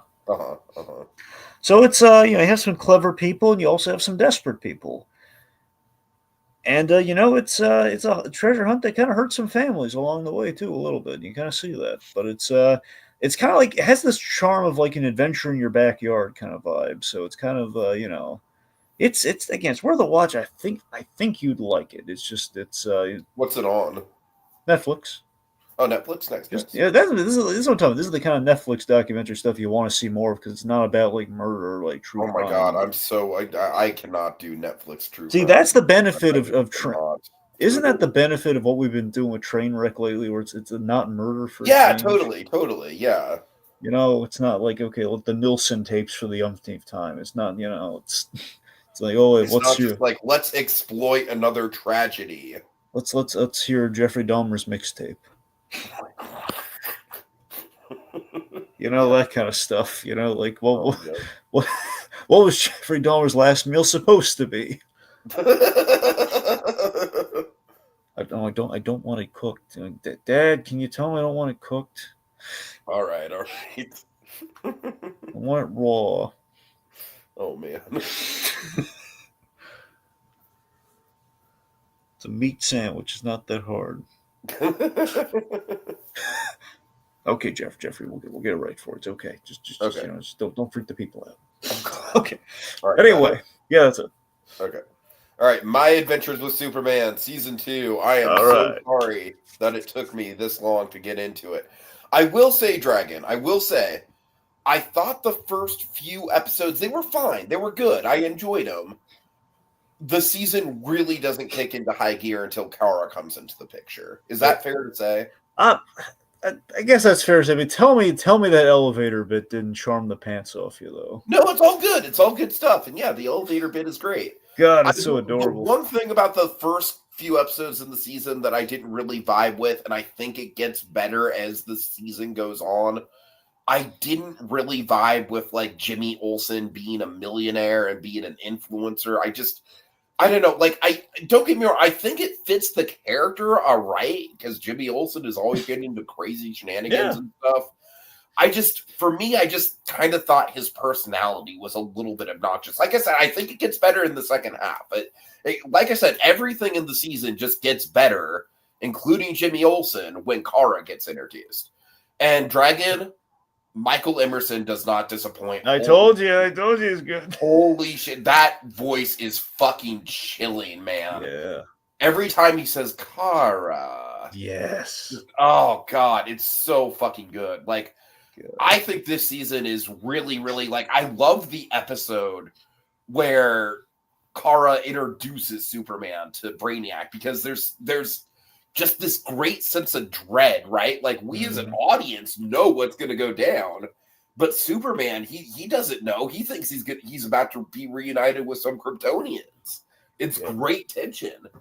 Obviously, like, I love seeing, I don't know, Dragon, Jack Quaid, for some reason, like, in The Boys season 1, season 2, I didn't really vibe with him that much, but I think, like, throughout his various projects and stuff over this year, I just think he's really made a mark. I really, really like him now. I really like the vibe he's putting out there. I think he's a great fit for a Clark Kent as far as just being kind of like an average sort of dorky guy, kind of in that punk rocker, yes I am kind of vibe. Right. Now, by the way, he gave, like, it was adorable. He made like some sort of post somewhere where he gave the new Superman movie like a big thumbs up. He really loved what Corn Sweat did, which is really, given that the similarities between those two Supermen, I thought that was adorable. Sure. Yeah. So yeah, I mean, I don't even know what else to say, and honestly, I'm kind of realizing that we're kind of getting near like the cutoff time. Well, we're almost done. I know. But yeah, I mean, it's great. It's great. Like I said, it's not that I didn't enjoy the first few episodes. I just think from a storytelling point of view, we really kick into high gear as soon as Supergirl's introduced. And we're getting to season 3, right? I assume. No, that's right. Yeah, we're at season 3. I don't know if it's actually going to make it in time to. I think October, September, we might be getting it. They haven't advertised it yet, but I mean, it's been in the works. Hopefully, it'll come out this year. Okay, cool. It's definitely happening. All right. And now we have It's Always Sunny season 13, which honestly, Dragon, this might be the most split I have ever been on an It's Always Sunny season. And I say that because honestly, looking down the line, I thought the first 5 episodes were just okay. I do think the first episode is pretty good because this is a season that starts out with the episode Fake Out with Mindy Kaling, being the replacement Dennis. I thought that episode was good. Especially I thought everything that they did with Mac and the Dennis sex doll was really funny. I thought the Dennis sex doll suddenly turning into Dennis was like a perfectly timed gag. Then we get into like the gang escapes, time's up for the gang get new wheels, all of those are just fine. Honestly, the gang beats Boggs, Ladies Edition, maybe one of my least favorite episodes of the whole show. I just kind of thought it was like just lazy. It's just kind of like, okay, we're doing Beat Boggs again, but with the female characters, all right. Like, don't get me wrong, I do think there is some fun stuff to be had for those female characters. It just felt like a repeat. But then we get to the second half of the season, and I think the second half of the season just really picks up. The gang solves the bathroom problem it's still a very timely issue that I think is tackled in a very funny way. The gang does a clip show. Obviously, like kind of it's Always Sunny. They're kind of like avant-garde best. It's kind of like very much the equivalent of the Clerks, the animated series clip show, where we're kind of playing around with the idea of a clip show. Dragon, I think the big highlight for me in the season, I love the 2 Super Bowl episodes. I love, Charlie's Home Alone is like, I think at this point, Charlie has become my favorite character over Dennis. I just think that Charlie Day has just like really embodied this character. And I think Charlie's Home Alone is just like, it's just wonderful. It's just like, it maybe not quite as like absolute top tier as Charlie work, but in that same conversation, man, I really loved it. And then while the gang wins the big game, maybe not as memorable as the Charlie's Home Alone, I still think it was really cool how they tied the two episodes together. And then Mac finds his pride. I've heard a lot of hype about this episode, and it lived up to the hype. Genuinely moving. It's funny, Dragon, because I've seen the whole moment with Danny DeVito at the end of the episode, the whole like I get it thing. Wait, so Tiki, you got it? Yes, you got the hype. The thing is, like, I've seen that moment like memed a lot. Like I knew exactly where the episode was headed. I knew that was going to be the ending. What I wasn't expecting, though, was I really like how the episode works in throughout the whole episode. Frank's like, I just don't get it, Mac. I just don't get it. And I really like that because, like, especially knowing what's gonna come, I'm like, okay, this is really good setup for like an emotional gut punch. I'm loving this. So yeah, like I said, like I think the first half of the season is pretty weak, but it really picks up with the second half, especially those last 3 episodes. So yeah, I'm still plugging along. I know that the new season's out. I'm still trying to catch up before I get into the new episodes. Yeah. All right, and Dragon, let's go through this as quickly as we can because the first one we both saw. Yeah, time-wise, we're really not doing great here. All right, oh, you saw K-pop Demon Hunters as well? Mm-hmm. What do you think? Yeah, so this was the the Netflix Sony collab, kind of like we had with Mitchell's versus the Machines. I thought it was very well made. Thought it was a lot of fun. K-pop has always been something that's kind of eluded my grasp, but I think I respect a lot more after this movie. My thing with this movie is that like I feel like this movie is going to hit for actual fans of K-pop. Mm-hmm. In the same way that something like Mitchell's versus the Machines hit for me, because think of it, Mitchell's versus the Machines is like, it's such a me-coded movie from like the family vacation element, the kid who's obsessed with dinosaurs, the daughter who wants to be a filmmaker. I mean, there is so much of me in that movie, right? Yep. And whereas I have friends who are really big into K-pop and they are obsessed with this movie. Like this movie is like their everything. And I think it's fun. I think it's a fun time. I enjoyed it. I think the musical numbers are great. I think the comedy is on point. The animation's pretty good. Although I will say, I think the Bad Guys 2 kind of like, not to like, I thought the Bad Guys 2 was okay. I didn't love it, but I did love the animation. I think the animation on the Bad Guys 2, we keep going with that kind of like mix of hand-drawn and CG style. And so the animation here is good. I don't think it's quite as eye-popping as Mitchell's, but that might just be because I think Mitchell's kind of used the mixed multimedia element a little bit more with the way that they showcase Katie's filmmaking.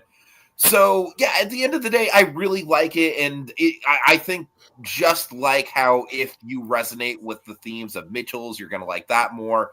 If you're a K-pop fan, this is going to just pop off for you. Absolutely. But I do admire the fact that, this movie is resonating for people who aren't K-pop fans. So I think it's a cool kind of pop culture moment, Dragon, for animation. I think this movie is, frankly, honestly, would you agree with me that by and large, this is the most relevant animated movie that we've gotten just as far as like being added to the pop culture conversation this year? I mean, I don't know. Relevant. It's kind of a weird way of putting it, like relevant. Well, look, I'm just saying, like, Elio for me is probably technically a better movie. If I were, I probably like Elio a little bit more. But I think that this movie has popped off in pop culture a lot more than Elio did. That's all I mean. I mean, look, I think it's a really great representation of what K-pop is to people like myself who barely know what K-pop is in the first place. So I think that's. I mean, here's the thing: what I really like, right? I like the head kind of like a Totally Spies vibe to it, which I thought was a really cool choice. The idea of like like by day, they're K-pop stars, by night they're hunting demons. I thought that was cool. The only issue I have with the movie is that, so our main character being half demon is an interesting idea, and I like that. I just think we should have gone more maybe the Blade direction of like, you know, at the end of the We day, got she's stuck in the lie revealed stuff with that, yeah. which was I mean, unfortunate. here's the thing with that liar, just in general, like it puts us in a box with that character, which I don't think we had a really good. I think they paint themselves into a corner. Okay, at the end of the movie, she lucks out in that you know the boy band basically takes the hit for her, or it just feels like you know that for her being half demon, it just feels like kind of like a half-hearted kind of like redemption angle that we go with. Okay, maybe all demons aren't bad, but by the same token, you still have a demon army you got to fight, lady. You have to make a choice. Do I still fight demons if I am kind of one? And like, do I make at the end of the day, you know, Rumi, she didn't have to make a tough choice. I mean, you know, love kind of saved her bacon, but the whole like humanity versus the demon side of her there, we didn't really have a resolution of that, and that kind of bugged me. Sure. So I'm just saying, like the whole third act of like, okay, so we've accepted, you know, we either accept her or we don't. Clearly, the friends are going to accept her, but where do we go from there on our climax? And I don't think we really had a good answer. You know, I think we just like let's just distract him with catchy K-pop music. That's kind of what it felt like. Right. But aside from that, again, the animation's on point. I like our characters. It's fun. You know, it's had a lot going for us. I think we could have tightened the story a little bit. Maybe cut down the songs in the service of the story just a little bit. All right. Okay, so Dragon, I started After Sun, and I was like, nope, this movie is going to fuck with my mental health too much. I'm going to put on Poop Cruise. So, unfortunately, I did not actually get around to seeing After Sun. So, it's still on my list. I definitely need to check it out. It's been one I've been meaning to get to for a while, and I saw that it was on Max. But okay, this is a truthful statement from me. You're not saying this because we're hurting on time, are you? No, I'm not. Okay, good. All right. So, with that in mind, Dragon, tell me about Batman Ninja versus Yakuza League. So, as you probably guessed, this is the sequel to Batman Ninja. Yes. This is why I know there's definitely a sequel. You didn't see it yet. Lacks the simplicity of the original, but I appreciate that it strived to be like a direct continuation of the first movie. You know, it's just which years later in the making of. It features the Bat family more. It's pretty sans Batgirl for some reason. Don't ask me why. I don't know why she's not in it. It's basically we're dealing with kind of this multiversal intersect of kind of of Japan and Gotham. Like now that we're back in like the modern day, and Ra's al Ghul's involved in this plot, which makes a lot of sense. I thought that was pretty like on the money. If we're gonna have a bad guy, especially if we're in Gotham right now, I mean Ra's al Ghul would make sense for that. Basically, this whole warping of reality has created a status quo in which the Justice League have become, Yakuza heads, as in we have the backstories of kind of our Justice League heroes, but in kind of this Japanese setting. But what if like things were it's a little askew? Like what if Superman was found and raised by the Yakuza instead of the Kents? That kind of thing, like in little elements like that, like the Flash was like in a bathhouse and got struck by lightning. This kind of stuff like that. And so again, it's not just it's not a rehash of Batman Ninja, but it feels maybe Batman Ninja excelled at the whole like it's such a fun watch because it's like you're with Batman we're taking Batman who we know and we're throwing him into this wacky anime Japanese setting, and we're throwing each of his rogues at him with like a really fun anime kind of refurb on them, like a kind of fabrication on them. Like they just look like you would do like an anime glow up of the Batman villains, which is fun. It's like that's pretty much what the structure of that movie is. Each one's like a different villain. So we do that here with the Justice League. And here it didn't have quite the stay power of like it's pretty clear cut Batman. It's like a platform video game or something. You're fighting each bad guy as it comes through. It's like here we have to deal with the Yakuzas. We're trying to like kind of set them back. For example, there's a redemption thing with Superman. Wonder Woman was not evil though. So Wonder Woman was in this. She was good, and I really appreciate this. We haven't had this in a long while. A little bit of Wonder Bats chemistry, a little bit of Batman, Wonder Woman getting along. I like it. We had some fun, like little anime nods, like some random, like just references to anime culture and just the history of anime. Like Wonder Woman kind of breaks in the song is kind of almost like a vaguely Sailor Moon kind of a thing. It's kind of fun. Stuff like that. It's just, I didn't enjoy it. I don't think it's as good as Batman Ninja. I kind of lost my interest a little towards the third act. So, I mean, look, I wouldn't recommend, I would say rewatch Batman Ninja before watch this, but, it's okay. Okay, fair enough. Alrighty. Fucking Strawberry Mansion, dude. I hated this movie. Okay, I moving on. hated it. I couldn't stand this movie, Dragon. This movie was fucking awful. Here's the thing. I was browsing Amazon Prime to look for stuff to kind of pad out my list, right? Mm-hmm. And this is one of those movies that, like, it looked interesting just based on the Amazon Prime poster and the description. It's like, oh, it's about a guy who, like, in the near future, he's like a dream auditor. Like, when somebody dies, he goes into the person's head and, like it's kind of like a little bit of a Minority Report sort of situation, right? Where he's like looking through people's dreams to kind of like get secrets out of them. It's like a process. It's like a government process when somebody dies. And the whole thing is that he goes into this old lady's dreams and he basically like gets stuck in the dream and falls in love with the lady, like the dream version of the lady. Look, on some level, the premise does have its interesting qualities. I'm not going to deny that. I am a fan of like dream logic movies in general. I do like them. The way this movie does it, though, it's so student film. It's so student film for the lack of a better word, man. I don't know how else to describe it. It is just aggressively amateur. It's aggressively amateur. I don't know. I like some of the art direction. I like some of the color choices, but I think by and large, the big thing that puts me off of this movie is the performances. I think the performances are just painful. They're just like, they are so student film. They are so just like obviously kind of in that realm of like, they're not professionals. They're not professional actors, and it shows. And I don't know. I just didn't like it. I didn't like it at all. I wonder what my worst movie of the month is going to be. All right, go ahead. All right, Starship Troopers. Yes. I've been meaning to get to this one for a while, and it was like a thing where kind of like, kind of like you, I was looking to pad things out, and it was like I had a movie I was gonna do. I was dead something. I realized, oh no, it's too good. I can't use this because it's gonna the whole Superman Fantastic Four. I can't really, I gotta do something. So I won't Starship Troopers because I mean to get to it. Given the hype around, also my love of RoboCop. So the same team did RoboCop did this. Mm-hmm. So Paul Verhoeven, this is his other sci-fi action film, and kind of an unofficial trilogy that he did, because he did RoboCop, he did Total Recall, and he did Starship Troopers, and he's moved on to other things that were not action sci-fi. Difference being, this Ed Neumeyer, who wrote RoboCop, also wrote this. The only two things they worked on together where he wrote it, and it feels a lot like RoboCop in terms of the dark humor and like the political humor and stuff like that, like the interstitials of RoboCop. A lot of that's in here. Right.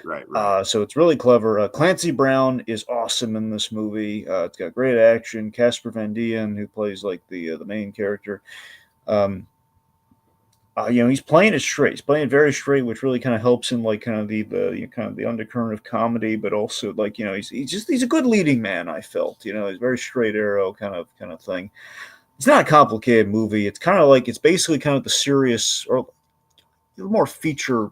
Like, I want to say serious, but again, there's some tongue in cheek kind of like there's humor within like the over. It's basically, the movie is a sci-fi war movie that is like a legitimized B movie. It's very much like a B movie, but like a legitimized, like the director and writer and like all like the kind of like a Joe Dante B movie production, but more money behind it.